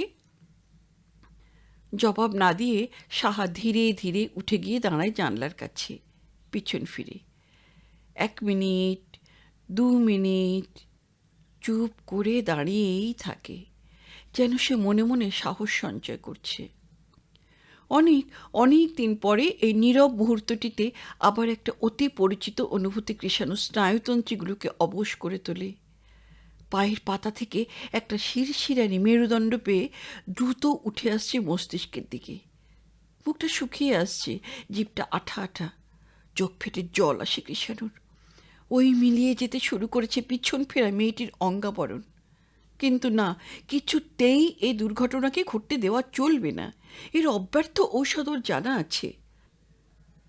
দাঁড়িয়ে ওঠে কৃষাণু, আর পরেও মুহূর্তে সম্বিত ফিরে বসে পড়ে, পায়ের আহত বুড়ো আঙুলটা চেপে ধরে। সাহা জানতেও পারে না সাহা কি কাঁদছে। অনেক পরেও পাশ ফিরেই বলে, মাপ করে তুমি, আমি বলতে পারবো না। আহত আঙ্গুলটাকে ভুলে যাওয়ার চেষ্টা করে কৃষাণু। খুঁড়িয়ে খুঁড়িয়ে ওর কাছে গিয়ে দাঁড়ায়, ওর ঠান্ডা রক্তহীন হাতটা তুলে নেয় আলতোভাবে, বলে, বলতে তোমাকে হবেই সাহা, না শুনি তো আমি যাব না, সব কথা বলতে হবে আমাকে। থরথর করে কেঁপে ওঠে সাহার ঠোঁট দুটো, বলে, আমার মাথাটা ঘুরছে, মনে হচ্ছে ফিট হবে আমার। সাহা, মনকে শক্ত করো তুমি। না না, এখানে পারবো না, চলো বাইরে যাই, বেড়াতে বেড়াতে নির্জনে কোথাও গিয়ে বসবো। সন্ধ্যা যখন ঘনিয়ে আসবে, অন্ধকারে যখন আর দুজনকে দেখতে পাওয়া যাবে না, তখন হয়তো বলতে পারবো সব কথা। যাবে? চলো না গো। বেশ, চলো। তুমি তাহলে বসো, আমি কাপড়টা পাল্টে আসি। কাপড় জামা নিয়ে পাশে বাথরুমে ঢুকে যায় সাহা। স্তব্ধ হয়ে বসে থাকে কৃষাণু। সত্যি কাপড় বদলাতে গেল তো, নাকি এই ছুতো কেঁদে মনটা হালকা করে নিতে চায়? আজ বারে বারে ঘুরিয়ে ফিরে আইভির কথাটাই মনে পড়ছে। এই শহরেই আরেকটি ঘরে একদিন ওকে এমনিভাবেই অপেক্ষা করতে হয়েছিল। পাশের বাথরুমে স্নান করতে গিয়েছিল আইভি। মনে পড়ে সেই সময়ে ওর মনে হয়েছিল হয়তো মানসিক রোগটার হাত থেকে নিষ্কৃতি পাওয়া গেছে। তাই মনে মনে পার্টিশন দেওয়ালটার উপর ইরেজার ঘষবার দুঃসাহস হয়েছিল সেদিন। সে দুঃসাহসের কণা মাত্র আজ আর অবশিষ্ট নেই। সে জানে রোগটা মনের কোনো গোপন গহ্বরে লুকিয়ে আছে মাত্র, রোগটা মরেনি। ডাক্তার মিত্র বলেছিলেন, অবচেতন মনে বাসা বাঁধা কোনো নিরুদ্ধ কামনাই এই রোগের উৎপত্তির স্থল। এমন উদ্ঘুটে ইচ্ছা কেন বাসা বেঁধেছে তার অবচেতন মনে? বেঁধেছে কোন সূত্রে? জীবনে অনেকবার এসব কথা ভেবেছে। আজও অপেক্ষা করবার অবসরে মনে মনে উজান বেয়ে চলে যায় স্মৃতি প্রান্তরাজ্য পর্যন্ত, শৈশবকাল পর্যন্ত। কিন্তু কই এমন কোনো ঘটনার কথা তো মনে পড়ে না, যার সূত্র ধরে এই মানসিক রোগের বীজাণু আশ্রয় নিল ওর মনের মাঝখানে। যক্ষার বীজাণুও চোখে দেখা যায় না, তবু রঞ্জন রশ্মিতে তাকে ধরা যায়। কিন্তু ওর অবচেতন মনের এই গোপন রোগকে ধরার মতো যন্ত্র আজও আবিষ্কৃত হয়নি। ডাক্তার মিত্রের সেই মনঃসমীক্ষণের চিকিৎসা, সেটা নেহাতি বুঝল কি। হঠাৎ বাথরুমে একটা শব্দ হলো। পড়ে গেল নাকি সাহা? হিস্টিরিয়ার আক্রমণ নয় তো? বাথরুমের কাছে এসে বার 2-3 ডাকলো নাম ধরে। কোনো সাড়া নেই। কলটা খোলা আছে, জল পড়ে যাচ্ছে এক টানা। বাথরুমের দরজায় করাঘাত করতেই খুলে গেল দরজাটা, আর সঙ্গে সঙ্গে আপাদমস্তক একটা ইলেকট্রিক স্পার্ক দিল যেন। সাহা মূর্ছিত হয়ে পড়ে আছে বাথরুমের মেঝেতে, চোখ দুটি বন্ধ, মুষ্টিবদ্ধ হাত। কিন্তু এ কি, একটু আগে পায়ের বুড়ো আঙুলটা দুমড়ে অসহ্য যন্ত্রণা স্বীকার করেও যে কাল্পনিক চিত্রটার উপর জবনিকা টেনে দিয়েছিল ওর ভদ্র মন, সে বাস্তব চিত্রটার সম্মুখে সামান্য আয়াসেও তো সে বন্ধ করতে পারল না ওর চোখ দুটো। মাটি নয়, ব্রোঞ্জ নয়, মার্বেলে গড়া নয় এই মূর্তি। সৃষ্টির প্রথম প্রভাতে যেমন বিস্ফারিত বিহব্বল মিত্রে তাকিয়ে রেখেছিল আদিমতম মানব বালার্ক সুরের প্রথম অরুণোদয়, তেমনি অপার বিস্ময়ে স্থাণুর মতো দাঁড়িয়ে রইল কৃষাণু। দেখল অনুদ্ঘাটিত এক অপূর্ব বিস্ময়কে। তারপর হঠাৎ যেন সম্বিত ফিরে পায়, জোর করে শান্ত করে দ্রুত স্পন্দিত হৃৎপিণ্ডটাকে। এখনই প্রতিকার না করলে ঠান্ডার এক্সপোজার লাগতে পারে। গতকাল যেমন অনায়াসে 2 হাতে তুলে নিয়েছিল ওকে, আজও তেমনি পাঁজাকোলা করে তুলে নিল সাহাকে, আলতো করে শুয়ে দিল খাটে। কিন্তু কি যেন হলো কৃষাণুর, তখনই ছেড়ে দিতে পারল না। সমস্ত অঙ্গ প্রত্যঙ্গে তখন শুরু হয়েছে আগুনের হরি খেলা। একটা বৈদ্যুতিক শিহরণ তখনও বইছে স্নায়ুতন্ত্রের বিজলি তারে। পৃথিবী যেন নেই, ক্ষয় হয়ে গেছে সূর্য। স্থান কাল পাত্রের সব কিছু, সব অনুভূতি যেন ঝাপসা হয়ে, বিন্দু হয়ে, ছায়া হয়ে মিলিয়ে গেল নিঃশেষে। নত হয়ে আসে কৃষাণুর মুখ, যুগ যুগান্তরের আকণ্ঠ তৃষ্ণা নিয়ে। সময়ের মাপকাঠি কি, মিনিট না মিলিনিয়াম? কতগুলো সময় সে ইউনিট কাল ধরে একটি নরম বুকে দ্রুত স্পন্দন তেহাইয়ের বোল তুলেছিল কৃষাণুর বুকের মৃদঙ্গে। সময় ফিরে আসতে কি যুগ যুগান্তর পার হয়ে যায়নি? 1 মিনিট, 2 মিনিট, ঝিনুক দিয়ে কি সমুদ্র মাপা যায়, না মিনিট দিয়ে কল্পান্ত? কিন্তু না, মূর্ছাহত এই মেয়েটিকে এভাবে জড়িয়ে পড়ে থাকা যায় না। বাস্তবে ফিরে আসে কৃষাণু, সম্বিত ফিরে পায়। মুক্ত করে নেয় নিজেকে, কম্বলটা টেনে দেয় ওর গায়ে। কি করবে এখন? মুখে চোখে জল দেবে, ডাকবে বাহাদুরের বউকে? হঠাৎ বালিশের মধ্যে মুখ গুজে আর্তকণ্ঠে সাহা বলে ওঠে, ওগো, এবার আমাকে রেহাই দাও, যাও, যাও তুমি। প্রচণ্ড বিস্ময়ে প্রায় লাফিয়ে ওঠে কৃষাণু, বলে, তার মানে, তার মানে তুমি, তুমি অজ্ঞান হওনি? বালিশটাকে নিবিড়ভাবে জড়িয়ে ধরে প্রায় আর্তনাদ করে ওঠে সাহা, প্লিজ কৃষাণু, নিচে যাও তুমি, একটুও দয়া নেই তোমার? প্রচণ্ড ভূমিকম্পে সশব্দে ভেঙে খান খান হয়ে পড়ে ওর সংযমের প্রাসাদ।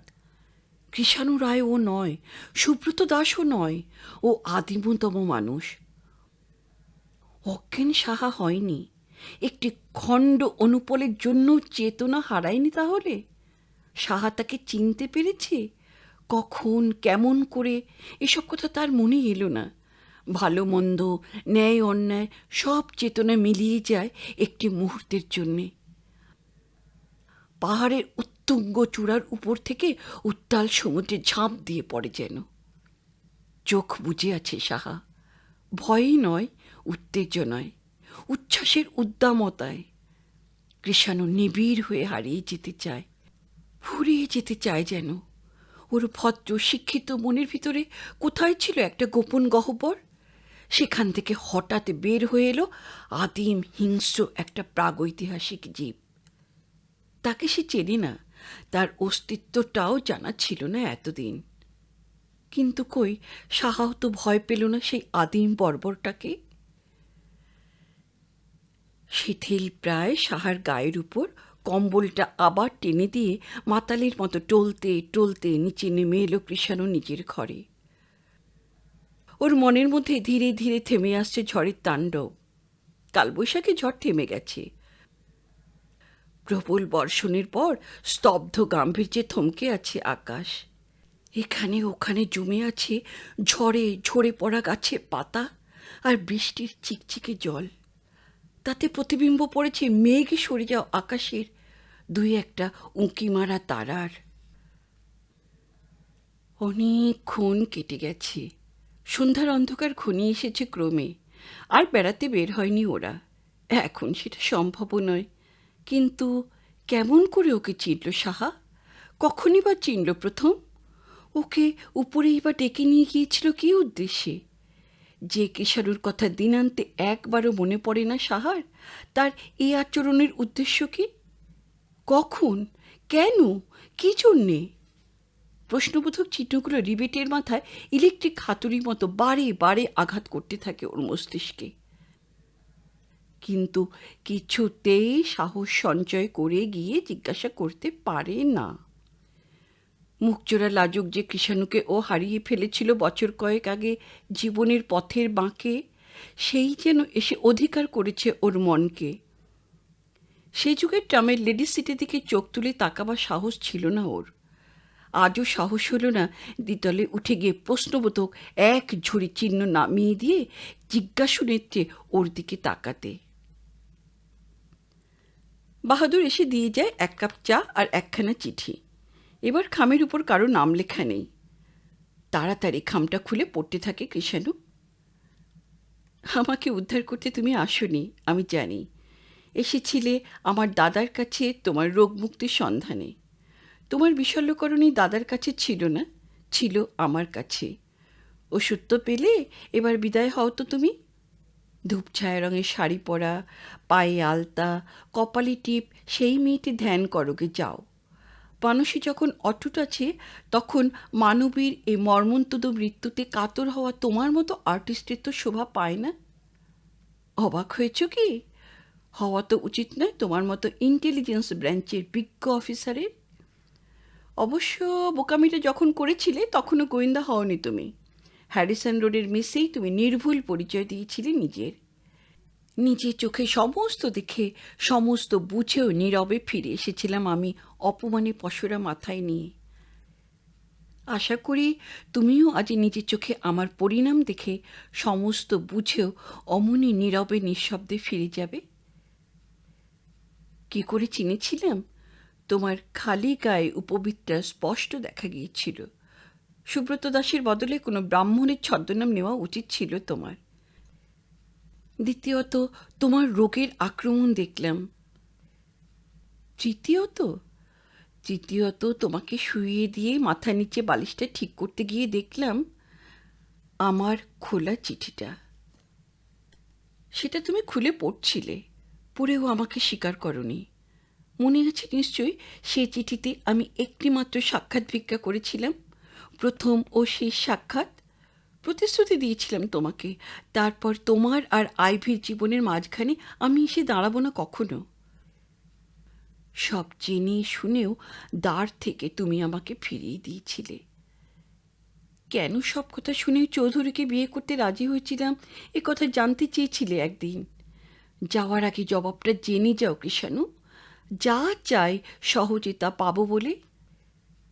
জানতাম কষ্ট করে আমাকে কিচ্ছু করতে হবে না, চৌধুরী করবে আমার সম্পত্তির লোভে। একটু দুঃখ পেলে নয়? ও কিছু না।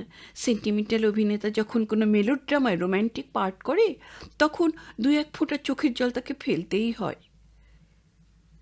তুমি একদিন রোম্যান্টিক ভাষায় লিখেছিলে কৃষাণু, যদি এই পৃথিবীর কোনো প্রান্তে দৈবাৎ দেখা হয় তোমাতে আমাতে, তাহলে যেন তোমাকে আমি ভাবতে পারি ও একজন মানুষ।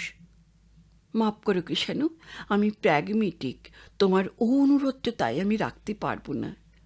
শিল্পী ভাবতে পারি তোমাকে, ভাবুক ভাবতে পারি তোমাকে, কবি ভাবাও অসম্ভব হবে না, কিন্তু কিছুতেই ভাবতে পারবো না ও একজন রক্ত মাংসে গড়া মানুষ।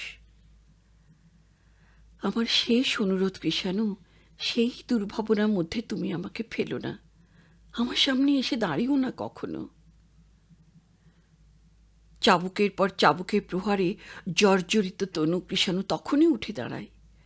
ওর শেষ অনুরোধটা প্রথমেই ভাঙতে হবে। দাঁড় খুলে উঠে যায় উপরে, কিন্তু নেমে আসতে হয় আবার। চৌধুরী এসেছেন ইতিমধ্যে। বাহাদুর ডাকতে এলো, গেল না, খাবে না, ক্ষুধা নেই।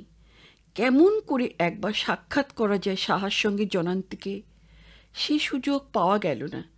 নেমে এলেন একটু পরে চৌধুরী সাহেব। সিগারেটটা নিপুণভাবে ধরিয়ে বসলেন একখানা চেয়ার টেনে। চৌধুরী বললে, আপনার সঙ্গে কয়েকটা কথা ছিল। যুদ্ধের জন্য প্রস্তুত হয়েই ছিল কৃষাণু। বললে, বলুন। না, আপনি কবে কলকাতা যাচ্ছেন? কৃষাণু হেসে বলে, জানি আপনার অসুবিধা হচ্ছে, কিন্তু উপায় কি বলুন? আমার কলকাতা যাওয়ার দেরি আছে।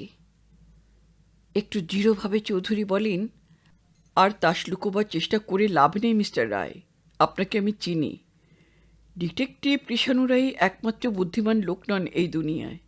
স্ক্যান্ডেল তো যথেষ্ট হলো, এবার আপনার নীরব প্রস্থানটাই কি সবচেয়ে শোভন নয় কি? কৃষাণু তৈরি হয়েই নেমেছে বাগযুদ্ধে। বলে, পরিচয় যে শুধু আপনি পেয়েছেন আমার, তাও তো ঠিক নয়। আপনার পরিচয়টাও আমি সংগ্রহ করেছি কিছু কিছু। আপনার প্রথম স্ত্রীর আত্মহত্যা করার কথাটা পুলিশ ঠিক বিশ্বাস করেনি, একথা জানেন নিশ্চয়ই। দ্বিতীয় স্ত্রীর আত্মহত্যা করার সম্ভাবনার কথাও পুলিশে জানে। সেই দুর্ঘটনা ঘটলে সহজে পার পাবেন না আপনি। সাহা দেবীর আত্মহত্যা করবার কোনো কারণ আপনি দেখাতে পারবেন না। চৌধুরী হেসে বলে, সেজন্যে আপনার আশঙ্কা করা কিছু নেই। প্রমাণ সংগ্রহের দায়িত্বটা না হয় আমার উপরেই ছেড়ে দিলেন। কিন্তু আমি বলছিলাম কি, আপনি এমনিতেই নিউরোটিক রোগী, বেশি উত্তেজনা আপনার স্বাস্থ্যের পক্ষে ভালোও নয়। তাছাড়া একটা স্ক্যান্ডেলের মধ্যে কেন মিছিমিছি নিজেকে জড়িয়ে ফেলবেন? আপনি বরং কাল সকালে ঘরের ছেড়ে ঘরে ফিরে যান। কৃষাণু গর্জে ওঠে, দেখুন। বাধা দিয়ে চৌধুরী বলে, আস্তে আস্তে আস্তে। আপনি কি বলতে চাইছেন জানি। বেশ, রাজি আছি। চুপচাপ সরে পড়লে আপনাকেও বঞ্চিত করব না একেবারে। স্তম্ভিত কৃষাণুর বাক্যস্ফুরণের আগেই ঘর ছেড়ে বেরিয়ে যায় চৌধুরী। ঘুমের কথা চিন্তাও করা যায় না। অশান্তভাবে পায়চারি করতে থাকে ঘরময়। চৌধুরীর প্রস্থানের প্রহর গণে। আজ যে রাত্রেই সাহার সঙ্গে খোলাখুলি সব কথা বলতে হবে। বাহাদুর এসে জানতে চায় কাল সকালে সেও যাবে কিনা। সেও যাবে কিনা? কোথায়? বাহাদুরের কাছে খবরটা পাওয়া যায়, চৌধুরী আর সাহা ভোর রাত্রে উঠে টাইগার হিলে সূর্যোদয় দেখতে যাবে। সেই আয়োজনই হচ্ছে উপরের ঘরে। বাহাদুর ওদের জন্য সকালে নাস্তা বানাচ্ছে। তাইও জানতে চায় কৃষাণু ব্রেকফাস্ট ওকে টিফিন ক্যারিয়ারে তুলে দেবে না বাড়িতেই খাবে সে। টাইগার হিলে সূর্যোদয় দেখতে যাবে চৌধুরী সাহাকে নিয়ে? এর অর্থ কি? আকস্মিক দুর্ঘটনা, অর্থাৎ আজ রাত্রে এখানেই থাকছে চৌধুরী। বোধহয় সাহাকে একা রেখে যেতে আর সাহস পাচ্ছে না এখন। কিন্তু ওরা যাবে কি করে? গাড়ি তো রিপেয়ারে গেছে। বাহাদুরকে প্রশ্ন করে জানতে পারে না, গাড়ি সন্ধ্যাবেলা ফিরে এসেছে। ওরা অবশ্য গাড়ি নিয়ে যাবে না। টাইগার হিলের খাড়া রাস্তায় 4 হুইলার গাড়ি ছাড়া যাওয়া যাবে না। একটা জিপ কোথা থেকে এনেছে চৌধুরী, তাতেই ওরা যাবে। তা যাক, অনিমন্ত্রিত সে ওদের সঙ্গে কেমন করে যাবে? তাছাড়া অমন খাড়া রাস্তায় যাবেই বা কী করে? সারা রাত ঘুম হলো না বেচারির, জেগে বসে রইল ঠায়। অসময়ে মেঘ করেছে আজ, অবশ্য দার্জিলিংয়ে মেঘের চিরকালই সময় জ্ঞান নেই। টিপ টিপ বৃষ্টিও শুরু হয়েছে। আকাশে একটিও তারা নেই। ঠান্ডাটা যেন আরও বেড়েছে আজ। প্রহরের পর প্রহর কেটে গেল। কৃষাণু অন্ধকারের দিকে তাকিয়ে বসে রইল শুধু। সাহার ব্যবহারে ও প্রচণ্ড একটা আঘাত পেয়েছে। আইভিকেও চিনতে ভুল হয়েছিল প্রথমে, তবু পরে তাকে চেনা গিয়েছে। ইভাই চিনিয়ে দিয়েছিল তাকে। আইভি কালা পাহাড়, সে শুধু ভাঙতেই চায়, ভাঙার আনন্দেই সে বিভোর। সমাজ যে শৃঙ্খলা মূর্তিটা করেছে সেটা ওর কাছে মনে হয়েছে শৃঙ্খল। সেই পাষাণ মূর্তির নাক ভেঙে দেওয়াতেই ওর কালা পাহাড়ে উল্লাস। কিন্তু সেখানেই আইভি কাব্যের শেষ ট্র্যাজেডি নয়। রাতের অন্ধকারে সেই মেয়েই নাকি আবার কাঁদতে বসে। সরোজ অফ স্টোন বইটার কথা মনে পড়ে কৃষাণুর। মনে মনে আইভি যে ঘোর পিউরিটান, এটাকে লোকচক্ষুর অন্তরালে রাখবার জন্যই তার বাহ্য আবরণ ম্যান ইন ব্ল্যাকের মতো বিপরীত ধর্মী। আইভি ওকে দিতে চেয়েছিল রোগ মুক্তির অমোঘ ঔষধ। নিঃস্বার্থ যদিও নয় সে দান। এই সুযোগে উচ্ছৃঙ্খলতার আর এক ধাপ উপরে ওঠার বাসনা ছিল তার। হয়তো দূরে বসে ছবি আঁকিয়ে তৃপ্ত থাকত না সে, কোনো সূত্রে সংবাদটা প্রকাশ করিয়ে দিত ওর বাপের কাছে। কিংবা হয়তো তাও ঠিক নয়, কে জানে, হয়তো পরিপূর্ণভাবেই সে আত্মসমর্পণ করতে চেয়েছিল কৃষাণুর কাছে। যে কৃষাণুকে জামাতা হিসেবে অনুমোদন করবেন না ভবতারণ ঘোষাল, সে কৃষাণুর হাত ধরে বিদ্রোহীর মতো বাপের ঘর ছেড়ে নেমে আসতো পথের ধুলায়। কৃষাণু যদি ভবতারণ ঘোষালের ট্রাম্প কার্ডটা সেই মুহূর্তে প্রকাশ না করে দিত, যদি তাকে পূর্বেই সাবধান করে দিত ইভা, তাহলে হয়তো আইভির জীবনটা এমনভাবে ব্যর্থ হয়ে যেত না। হয়তো সেও স্বাভাবিক জীবনে ফিরে আসতে পারত। ইভাকেও বোঝা যায়। ইভা যদিও ক্ষণিকবাদিনী নয়, তবু কৃষাণুকে অঞ্জলি ভরে দিতে চেয়েছিল আরোগ্য। সলজ্জ সে দান তবু নিঃস্বার্থ। শুধু কৃষাণুর রোগমুক্তি ছিল তার লক্ষ্য। কিন্তু ঠিক কি তাই? তামা, তুলসী, গঙ্গাজল ছুঁয়ে শপথ করাতে পারেনি কৃষাণু। যতই বৈজ্ঞানিক যুক্তি দেখাক ইভা, যতই দাদামশায়ের নজির দেখে আতুরের প্রতি উদারতা দেখাক, কৃষাণু জানে ইভার অন্তরে নিশ্চয়ই জেগেছিল ওদের প্রেমকে স্বীকৃতি দেওয়ার একটা কামনা। নরনারীর প্রেম নিকষিত হেম হতে পারে না। কৃষাণু যদি ইক্ষণ কামিচ্ছার একটি ক্রনিক রোগী হয়, তবে ইভাও অন্তত চেয়েছিল একদিন বিলসন কামিচ্ছার সাময়িক শিকার। শৈশবেই দাদামশাই আর মায়ের প্রভাব পড়েছিল তার উপর। সে ব্রত উপবাস করে, পায়ে হাত দিয়ে প্রণাম করে, গঙ্গাবক্ষে নৌকোয় ওঠার আগে মাথায় স্পর্শ করায় গঙ্গা জল। সে চিরন্তনী ভারতীয় নারী, সংস্কার তার মজ্জায় মজ্জায় জড়ানো। অথচ লরেটো লালিত এই মেয়েটি বেড়ে উঠেছে আধুনিক উচ্চকোটি সমাজের বাতাবরণে। সেই প্রভাবটাও তাই একেবারে কাটিয়ে উঠতে পারেনি। তাই মাথা পেতে মালাটা গ্রহণ করতে তার ক্ষণিক আগ্রহ। তাই রোগ মুক্তির নলচির আড়ালে সে দিতে চায় প্রেমাস্পদকে পরশ বাঁচানো এমন একটা কিছু, যাতে তার আজন্ম সংস্কারে আঘাত না দিয়েও দেবে পূর্ণতা, যা শুধু নেওয়ার মধ্যেই নয়, দেওয়ার মধ্যেই আছে আনন্দ। দুটি ভিন্ন সংস্কৃতি, দুটি ভিন্ন মুখে চিন্তাধারার মধ্যে এমনিভাবেই আপোষ করতে চেয়েছিল ইভা। কিংবা কে জানে, হয়তো তাও ঠিক নয়। এইমাত্র সাহার আর্ত অনুরোধ, প্লিজ নিচে যাও তুমি। কথা কটার মাধ্যমে কৃষাণু যেমন বুঝেছিল ওটা প্রত্যাখ্যানের নয়, আমন্ত্রণেরই আকুল আহ্বান, তেমনি ইভার বারে বারে উল্লেখ করা সাবধানবাণীর মধ্যেও কি ছিল কোনো গভীরতার অন্তর্লোকের ইঙ্গিত? যা বলতে চেয়েছে তাকে উল্টো করে বলেছিল ইভা। ওর সেই চিঠি, তুমি মহীয়সী, পড়ে কি কেঁদেছিল ইভা? সে কান্নার উৎস কোথায়? সে যাক, কিন্তু সাহা, সে কি চায়, সে কি চেয়েছিল? আজ সে কৃষাণুকে তীব্রভাবে ঘৃণা করে। কৃষাণুই তার জীবনের কুগ্রহ। কৃষাণুই অপমান করেছে তার প্রেমকে, তার নারীত্বকে। ভাব বিলাসী আইডিয়ালিস্ট একটা আর্টিস্ট উপেক্ষা করেছে ওর জৈবিক ক্ষুধাকে। মানুষীকে সে নাকি বড় করেছে মানবীর চেয়ে। প্র্যাগমেটিক লেডি ডাক্তার সাহা চৌধুরীর বৈজ্ঞানিক মন এ অপরাধ ক্ষমা করতে পারে না। তাই সে আজ কৃষাণুকে মানুষ বলে স্বীকারও করে না। কিন্তু কতদিন আগে সাহা আবিষ্কার করেছে ওর পরিচয়? কেনই বা সে লুকিয়ে রেখেছিল একথা এতদিন? সাহাকে মনে মনে চেয়েছিল কৃষাণু রায় দেখে যাক নিজের চোখে তার উপেক্ষার ফলাফল। প্রতিশোধ নেবার জন্যই কি এই অদ্ভুত আচরণ? সে কি পীড়ন করতে চায় কৃষাণুকে, দৈহিক না হলেও মানসিকভাবে? কেনই বা তাহলে ধরা দিল সে? কৃষাণুর প্রতি যদি শুধু ঘৃণাই পোষণ করে এসে থাকে এতদিন, তাহলে তার বন্ধনে ধরা দিল কেন শেষ পর্যন্ত? হয়তো এই আচরণের যুক্তি অন্যরকম, যে অহেতুক সন্দেহ দীর্ঘদিন ধরে চৌধুরী ওকে পীড়ন করছে, সেই অপরাধটা সত্যি সত্যি অনুষ্ঠান করেই সাহা এভাবে প্রতিশোধ নিতে চেয়েছে চৌধুরীর উপর। কে জানে, হয়তো ভালোবেসে সে আত্মদান করেনি মোটেই। এ শুধু স্বামীর উপর প্রতিশোধ নেবার ইচ্ছারই একটা তির্যক প্রকাশ। রাত প্রায় ফুরিয়ে আসে, ঘড়িতে 2:30। ওরা উঠেছে, উপরে নড়াচড়ার শব্দ হচ্ছে, নেমে আসছে ওরা। দ্বার খুলে কৃষাণু বেরিয়ে আসে মাঝের হলকামরায়, যেন ওকে ওখানে দেখবে বলে দুজনেই প্রস্তুত ছিল। সাহার গা ঘেঁষে নেমে এসেছে চৌধুরী।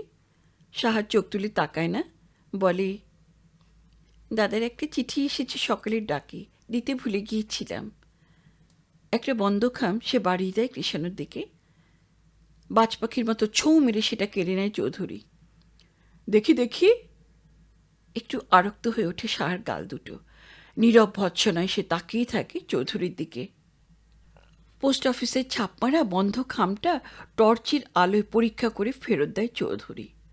আধো অন্ধকারে মুখটা ভালো করে দেখা যায় না, তবু অদ্ভুত লাগে সাহার দৃষ্টি। যেন কি বলতে চাইছে সেই ব্যাকুল চোখের দৃষ্টি। চৌধুরী বলে, চলো। চলতে গিয়েও দাঁড়িয়ে পড়ে সাহা। হঠাৎ ঘুরে বলেই ফেলে, আপনিও গেলে পারতেন, টাইগার হিলের সানরাইজ একটা দুর্লভ দৃশ্য। কৃষাণু বলে, তাই তো শুনেছি, কিন্তু যেতে ডাকেননি তো আমায় আপনারা। যাবেন আপনি? আগ্রহে কাঁপতে থাকে সাহার কণ্ঠস্বর, হঠাৎ স্টার্ট নেওয়া গাড়ির গতিবেগের কাঁটাটার মতো।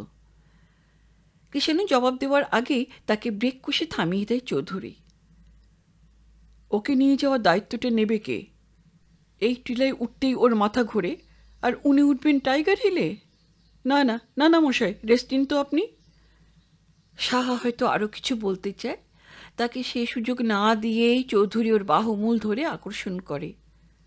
এসো এসো, তুমি দেরি হয়ে গেলে সব মাটি। ওরা চলে যায়। কৃষাণু ঘরে এসে বসে, আলোটা জ্বালে, চিঠিখানা খুলে পড়ে। ডাক্তার মিত্র লিখেছেন কলকাতা থেকে, গত পরশুর তারিখ, ইংরেজি চিঠি। তর্জমা করলে দাঁড়ায়, আপনাকে কথা দিয়েছিলাম আপনার মনে নির্জ্ঞান লোকের গোপনতম সংবাদটি আমি খুঁজে বার করবই। তা এতদিনে করেছি। খুব ভুগিয়েছেন আপনি। দোষ অবশ্য শুধু আপনারই নয়, ইউরোপিয়ান পেন্টিংসের ইতিহাস সম্বন্ধে আমার অল্প জ্ঞান ছিল। ছবির আমি ভক্ত নই, তাই ক্লুটা আমার নজর এড়িয়ে গেছে। সেটা ধরা পড়েছে এখানে এসে, ন্যাশনাল লাইব্রেরিতে বসে। আপনার কাছ থেকে গয়া অথবা গোয়া শব্দটা পেয়েছিলাম। সম্মোহিত অবস্থায় যখন মনের অধিষ্ঠানতা ঘুমিয়ে পড়ে, তখন অনেক সময় রোগী এমন কয়েকটা শব্দ অসতর্কভাবে উচ্চারণ করে যা তার নির্জ্ঞান মনের নিরুদ্ধ কামনার সঙ্গে ওতপ্রোতভাবে জড়িত।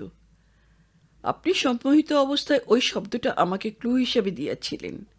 গয়া এবং গোয়া দুটি স্থানের নাম, এইমাত্র ধারণা ছিল আমার।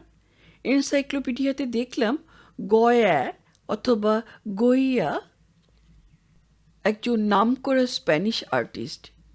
মাদ্রিদের গ্যালারিতে, গির্জায়, প্রাসাদগাত্রে তার অনেক চিত্র সংরক্ষিত আছে। তাই সেদিন গোয়া বন্দর থেকে পর্তুগাল, স্পেন হয়ে মাদ্রিদে চলে গিয়েছিল আপনার চিন্তাধারা। সাহাকে আপনি বহুদিন আগে একটি চিঠিতে আপনার বাল্যজীবনের একটা ঘটনার কথা লিখেছিলেন। আপনাদের স্কুলের একটি ছেলে, গোপাল গোবিন্দ না কি যেন একটা নাম, একদিন একটা ছবির বই এনেছিল ক্লাসে। লুকিয়ে টিফিন পিরিয়ডে ছেলেরা ছবির বই দেখেছিল। একটা কথায় আমার খটকা লাগে, ছেলেরা টিফিন পিরিয়ডেও লুকিয়ে ছবি দেখবে কেন? নিশ্চয়ই এমন কিছু ছিল ছবির বইতে যা ছুটির ঘণ্টাতেও লুকিয়ে দেখতে হয়। শুধু তাই নয়, আপনি যখন ঔৎসুক্য দেখালেন তখন সেই ছেলেটি বলেছিল ভালো ছেলেদের এসব দেখতে নেই। সুতরাং নিষিদ্ধ কোনো ছবি নিশ্চয়ই ছিল বইটাতে। দুটো ক্লু পেলাম আমি। প্রথমত, আপনার অবচেতন মনের প্রহরীর চোখে ফাঁকি দিয়ে দৈবাত বেরিয়ে আসা শব্দটা হচ্ছে গোয়া অথবা গইয়া, অথচ গয়া নয়, গোয়াও নয়। গইয়া একজন স্প্যানিশ চিত্রকর। দ্বিতীয়ত, আপনি একটি ছবির অ্যালবামে কি একটা ছবি না দেখতে পেয়ে এত দূর মর্মাহত হয়েছিলেন যে আপনার বাল্যবন্ধুর সঙ্গে আর জীবনে কথা বলেননি। ইস্যু করালাম গইয়ার ছবির সংকলন। পাতা উল্টাতেই রহস্যের সমাধান হয়ে গেল।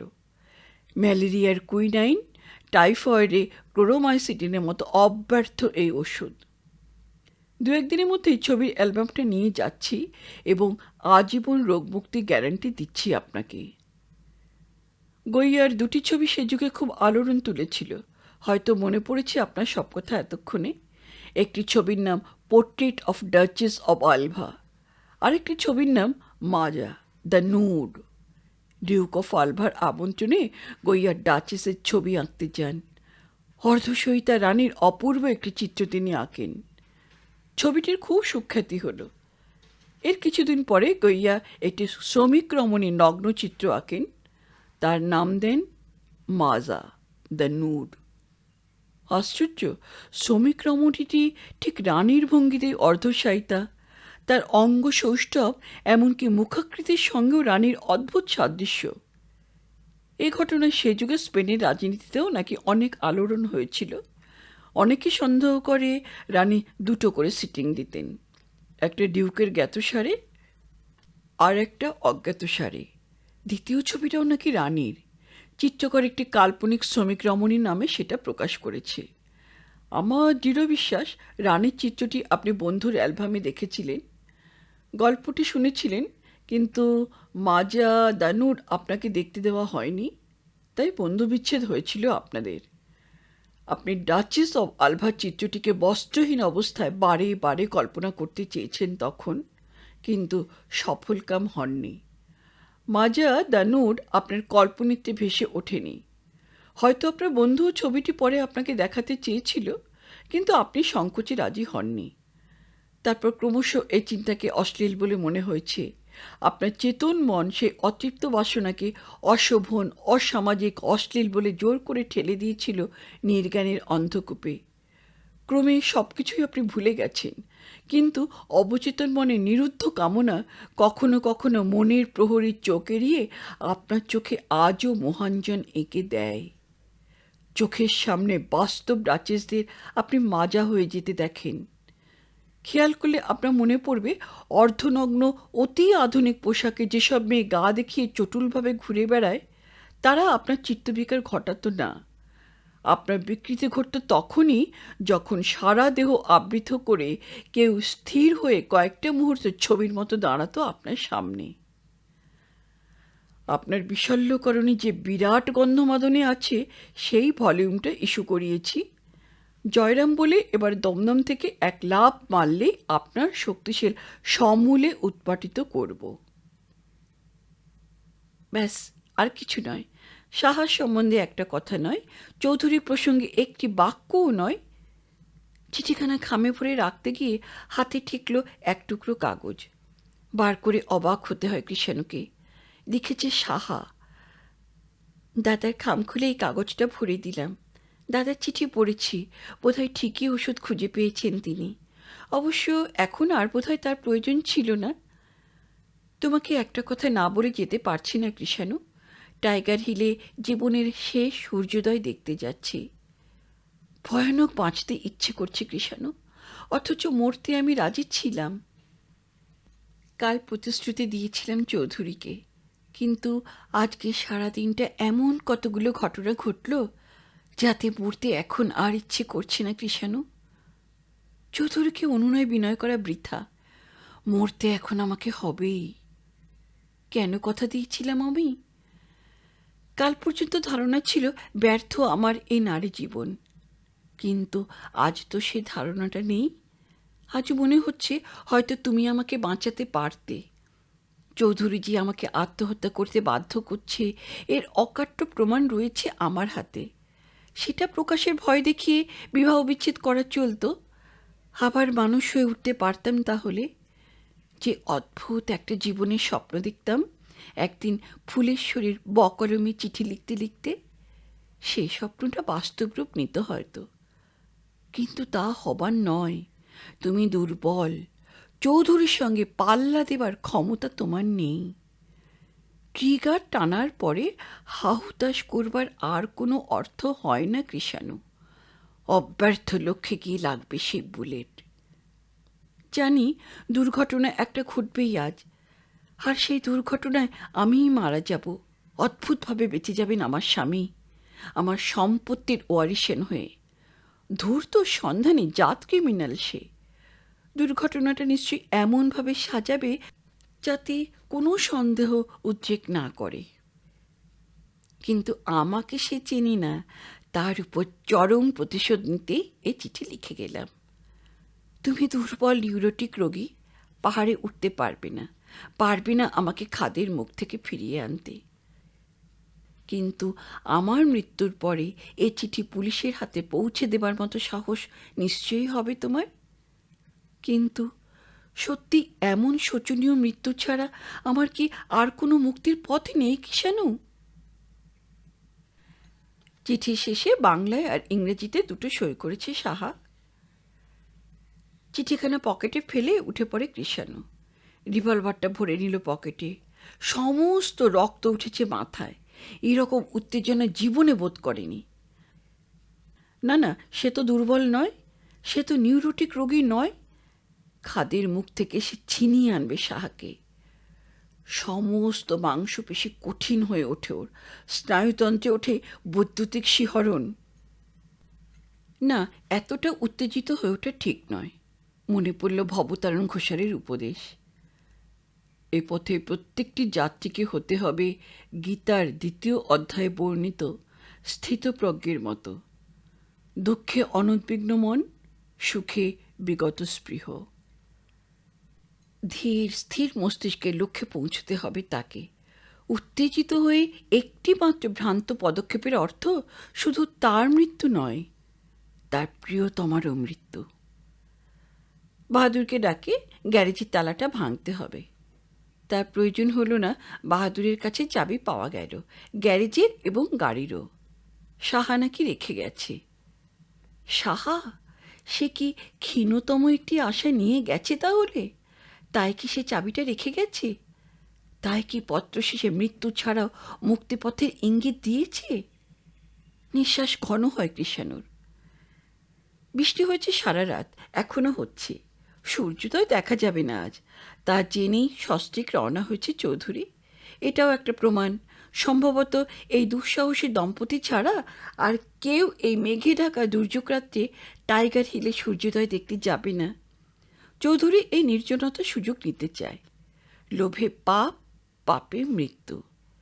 একচক্ষু হরিণের মতোই খেয়াল করেনি সে যে তাকে একদিন জবাব দিতে হবে পাবলিক প্রসিকিউটরের সে সঙ্গত প্রশ্নটির, মেঘে ঢাকা অমন দুর্যোগ রাত্রিটিকেই কেন বেছে নিলেন আপনি টাইগার হিলে সূর্যোদয় দেখতে যাবার জন্যে?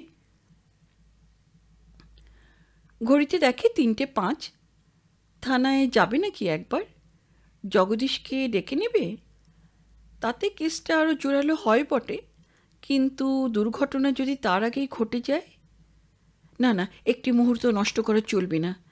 আচ্ছা, এ গাড়ি নিয়ে যাওয়া যাবে তো? নিশ্চয়ই যাবে। শখে প্রমোদ ভবনের পক্ষে হয়তো এ গাড়ি নিয়ে টাইগার হিলে ওঠা চলে না, কিন্তু মৃত্যুর মুখ থেকে সাহাকে ছিনিয়ে আনবার শেষ অস্ত্র হিসেবে নিশ্চয়ই হাতিয়ারটা যথেষ্ট। প্রায় 2 ঘন্টা পরে গাড়িখানা এসে পৌঁছল টাইগার হিলের উপরে ডাকবাংলোর গায়ে। সানরাইজ পয়েন্ট থেকে 100-2 ফুট নিচুতে, সমুদ্রতল থেকে প্রায় 10,000 ফুট উপরে উঠে এসেছে কৃষাণু। মাটিতে নেমে স্বস্তির একটা নিঃশ্বাস পড়ে এতক্ষণে। এই কর্দম পিচ্ছিল পাহাড়ি রাস্তা পাড়ি দিয়ে লক্ষ্যস্থলে পৌঁছল তাহলে? কিন্তু কেমন করে এটা সম্ভব হলো? দাঁতে দাঁত চেপে ড্রাইভ করতে করতে এতক্ষণ ওর মনে পড়ছিল সেই অদ্ভুত রোগিণীটির কথা। আড়ামোড়া ভাঙতে গিয়ে যার হাত আটকে যায়, টানাটানি করে কেউ নাকি তার হাত নামাতে পারেনি। তারপর এক বিচক্ষণ প্রবীণ ডাক্তার এসে অদ্ভুত উপায় সারিয়ে দিয়েছিলেন তার অসুখ। এক ঘর লোকের সামনে আচমকা টেনে খুলে ফেলতে চাইলেন তার লজ্জাবরণ। মর্মান্তিক প্রয়োজনে নেমে এসেছিল মেয়েটির হাত লজ্জা নিবারণের ঐকান্তিক আকুলতায়। কৃষাণুর অবস্থাও আজ ওই রকম। বরফ জমা শীতের মধ্যেও গাড়ি থেকে নেমে মুছতে হলো কপালের ঘাম, উত্তেজনার শ্রম জল। ডাকবাংলোর পাশে দাঁড়িয়ে আছে একটা জিপ। ওরা পৌঁছেছে তাহলে। ত্রিসীমানায় আর কোনো গাড়ি নেই, লোকজনের চিহ্নও নেই। ঘড়ির দিকে আর একবার তাকায়, 5:12। পায়ে পায়ে এগিয়ে যায় ডাকবাংলোর দিকে। বৃষ্টিটা থেমেছে অনেকক্ষণ। পূব আকাশটা একটু একটু করে ফর্সা হয়ে আসছে। ডাকবাংলোর ভিতরে আলো জ্বলছে, একটা মোমবাতির আলো। নিঃশব্দে ও এসে দাঁড়ায় দরজার সামনে। অর্ধেক কাচ, অর্ধেক কাঠের পাল্লা, ভিতর থেকে বন্ধ। ঘরে একটা নেয়ারের খাটে অর্ধশায়িত চৌধুরী একটা সিগার টানছে কম্বলে আকণ্ঠ ঢেকে। আর দরজার দিকে পিছন ফিরে বসে আছে সাহা। তার মুখটা দেখা যাচ্ছে না, কিন্তু এ কি? এ তো সাহা নয়। সাহা এর তুলনায় দীর্ঘাঙ্গী। এ কি তবে সেই মেয়েটি? দরজার টোকা মারে কৃষাণু। ফুৎকারে নিভিয়ে দেয় চৌধুরী মোমবাতিটা। বলে, কে কে কে? দরজা খুলুন, দৃঢ়স্বরে বলে কৃষাণু। মেয়েটি এসে খুলে দেয় দরজা। পূর্ব আকাশটায় ধীরে ধীরে আলো ফুটে উঠেছে।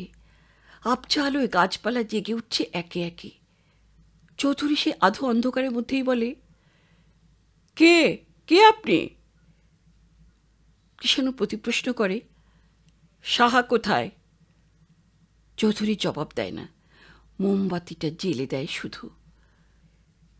আলো ফুটতে দেখে মেয়েটি প্রণাম করছে কৃষাণুকে।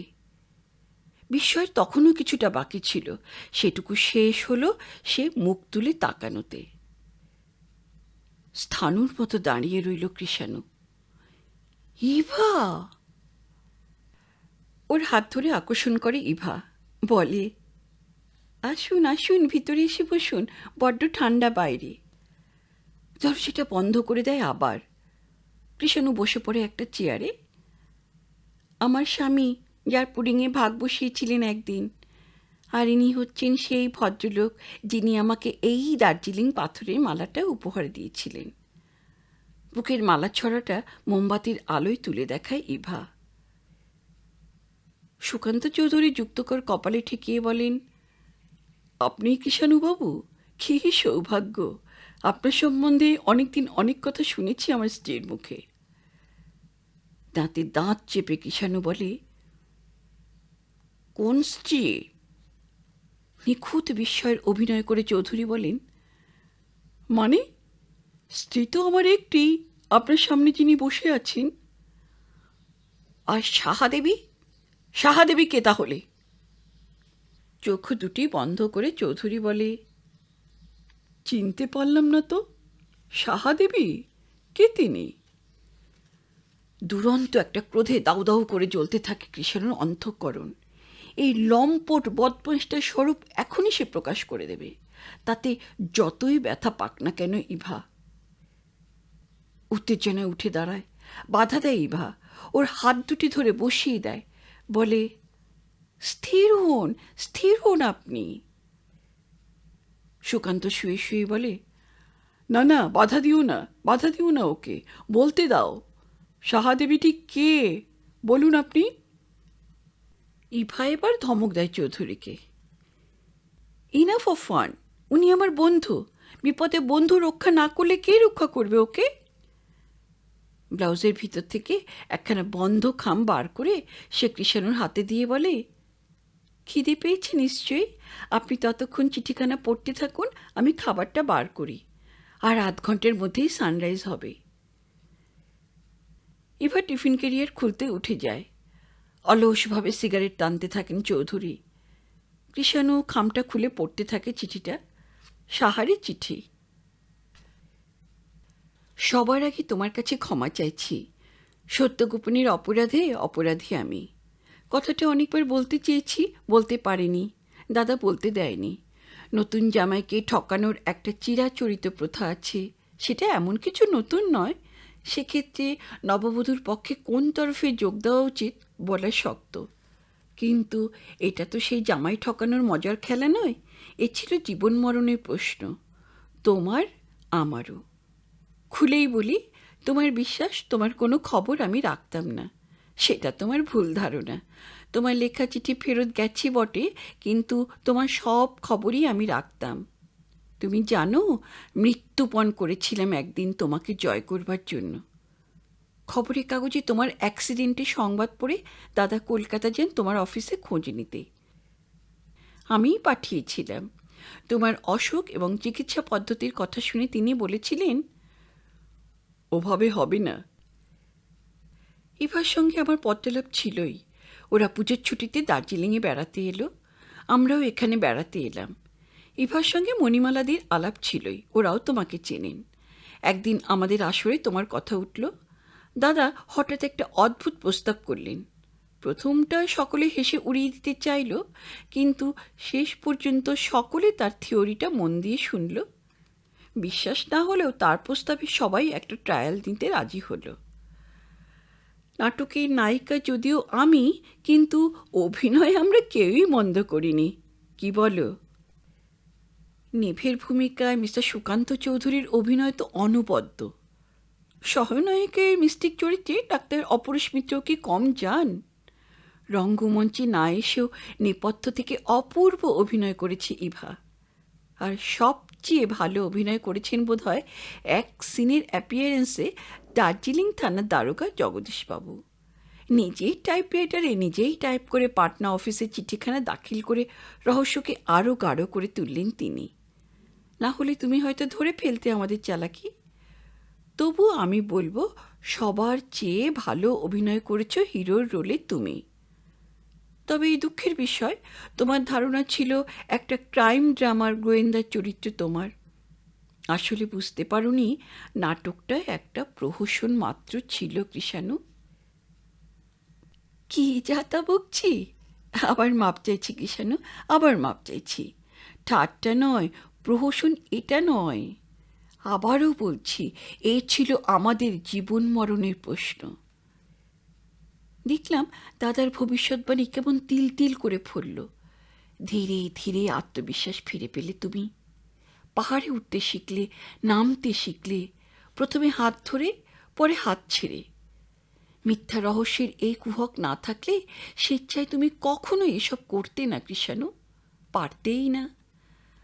আজ পঞ্চম অঙ্কে শেষ দেশে তুমি একেবারে রোগমুক্তির পরিচয় দিয়েছ। নার্ভাস নিউরোটিক রোগী তো দূরের কথা, সুস্থ সবল একজন সাধারণ ড্রাইভার এভাবে আজ টাইগার হিল জয় করতে পারত না কৃষাণু। আজ বুঝেছি কত বড় দুঃসাহসিক বৈজ্ঞানিক আমার দাদা। তার সামনে আমরা টুপি খুলতে বাধ্য। একটিমাত্র দৃশ্যে অবশ্য নাট্যকারের অজান্তে মৌলিক অভিনয় করেছিলাম আমি। না, ভুল বললাম। বিশ্বাস করো কৃষাণু, সেটুকু আমার অভিনয় নয়। তোমার জন্য পাহাড়ের মাথায় অপেক্ষা করছি, আর প্রতীক্ষা তো করছি সারাটা জীবনই। উঠে এসো, উঠে এসো কৃষাণু, উঠে এসো আমার সমতলে। দুজনই একসঙ্গে প্রণাম করব প্রভাত সূর্যকে। নিন মশাই, খাবারটা খেয়ে নিন তো। 1 প্লেট সন্দেশ আর 1 গ্লাস জল। হাসি হাসি মুখে দাঁড়িয়ে আছে ইভা। যেমন করে দাঁড়িয়ে থাকতো সে এককালে জোড়া হাতি আঁকা শান্তিনিকেতনী পর্দাটা সরিয়ে। এতক্ষণে লক্ষ্য হলো কৃষাণুর ইভার পরিধানে একটি চাঁপা রঙের শাড়ি, গায়ে ডিপ কাট লাল ব্লাউজ। হেসে ফেললে কৃষাণু, নাকি কেঁদেই ফেললে সে? বোকার মতো বলে, এখন নয়, ওপর থেকে ঘুরে আসি একবার। দ্যাটস ইট, লাফিয়ে ওঠে সুকান্ত। আমার দ্বিতীয় পক্ষের সঙ্গে সাক্ষাৎটা আগে সেরে আসুন। আই এম সরি, তৃতীয় পক্ষ। মাঝের এক পক্ষ তো আবার আত্মহত্যা করে বসে আছেন। মনেও থাকে না বাবা সব সময়। কী নাটকই না লিখেছিলেন ডক্টর মিত্র। এবার ধমক দেয়, কেন আর অপ্রস্তুত করছো ভদ্রলোককে? না মাস্টারমশাই, আমারই ভুল হয়েছে। সন্দেশের চেয়েও যা মিষ্টি লাগবে তেমন কিছু বরং খেয়ে আসুন উপরে গিয়ে। তবে শুনুন, বেসামাল হয়ে পড়বেন না যেন। আমরাও কিন্তু এক্ষুনি উপরে উঠব। এইবার সূর্যোদয় হবে। কৃষ্ণ পা বাড়ায়, লাফ দিয়ে উঠে আসেন সুকান্তবাবু। দাঁড়াও দাঁড়াও, আমার কথাটা আগে শুনে নি। বলি, হ্যাঁ মশাই, আমাকে ক্ষমা করে গেলেন তো? কৃষ্ণ কথা খুঁজে পায় না। দু হাতে চেপে ধরে স্পোর্টসম্যান সুকান্ত চৌধুরীর সবল বলিষ্ঠ হাত। একটু চাপ দিয়ে ছেড়ে দেয়। তার মধ্যেই বোঝা যায় ওর অন্তরের কথা। ছুটে বেরিয়ে যায় ঘর থেকে। ডাকবাংলো থেকে আরও 100-2 ফুট উঁচুতে সানরাইজ পয়েন্ট, যেখান থেকে সূর্যোদয় দেখবার জন্য ছুটে আসে সারা বিশ্বের লোক। ছোট্ট একটা ঘর আছে উপরে, আর খানকয় কাঠের বেঞ্চি। আজ এই বৃষ্টি ঝরার সকালে স্থানটা একেবারে নির্জন। শুধু ফর্সা হয়ে আসা পূব আকাশের পশ্চাৎপটে দেখা যায় কুয়াশায় ঢাকা, কালো ফারকোটে ঢাকা একটি মেয়ের সিলুয়ে। পাহাড়ি ছাগলের মতো লাফ দিতে দিতে উঠতে থাকে কৃষাণু। আজ যেন নবজন্ম হলো তার। ওই মেয়েটির সঙ্গে আজ সে যুগলে প্রণাম করবে এই নবজীবনে প্রথম উদয়ভানুকে।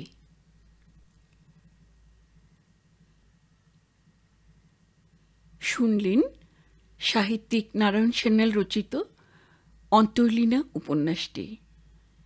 বন্ধুরা, উপন্যাসটি অসাধারণ আমার কাছে। আপনাদের কেমন লাগলো যদি একটু জানান, আমার খুব ভালো লাগবে। সবাই খুব ভালো থাকবেন, সুস্থ থাকবেন, সবাই নিরাপদে থাকবেন। নমস্কার।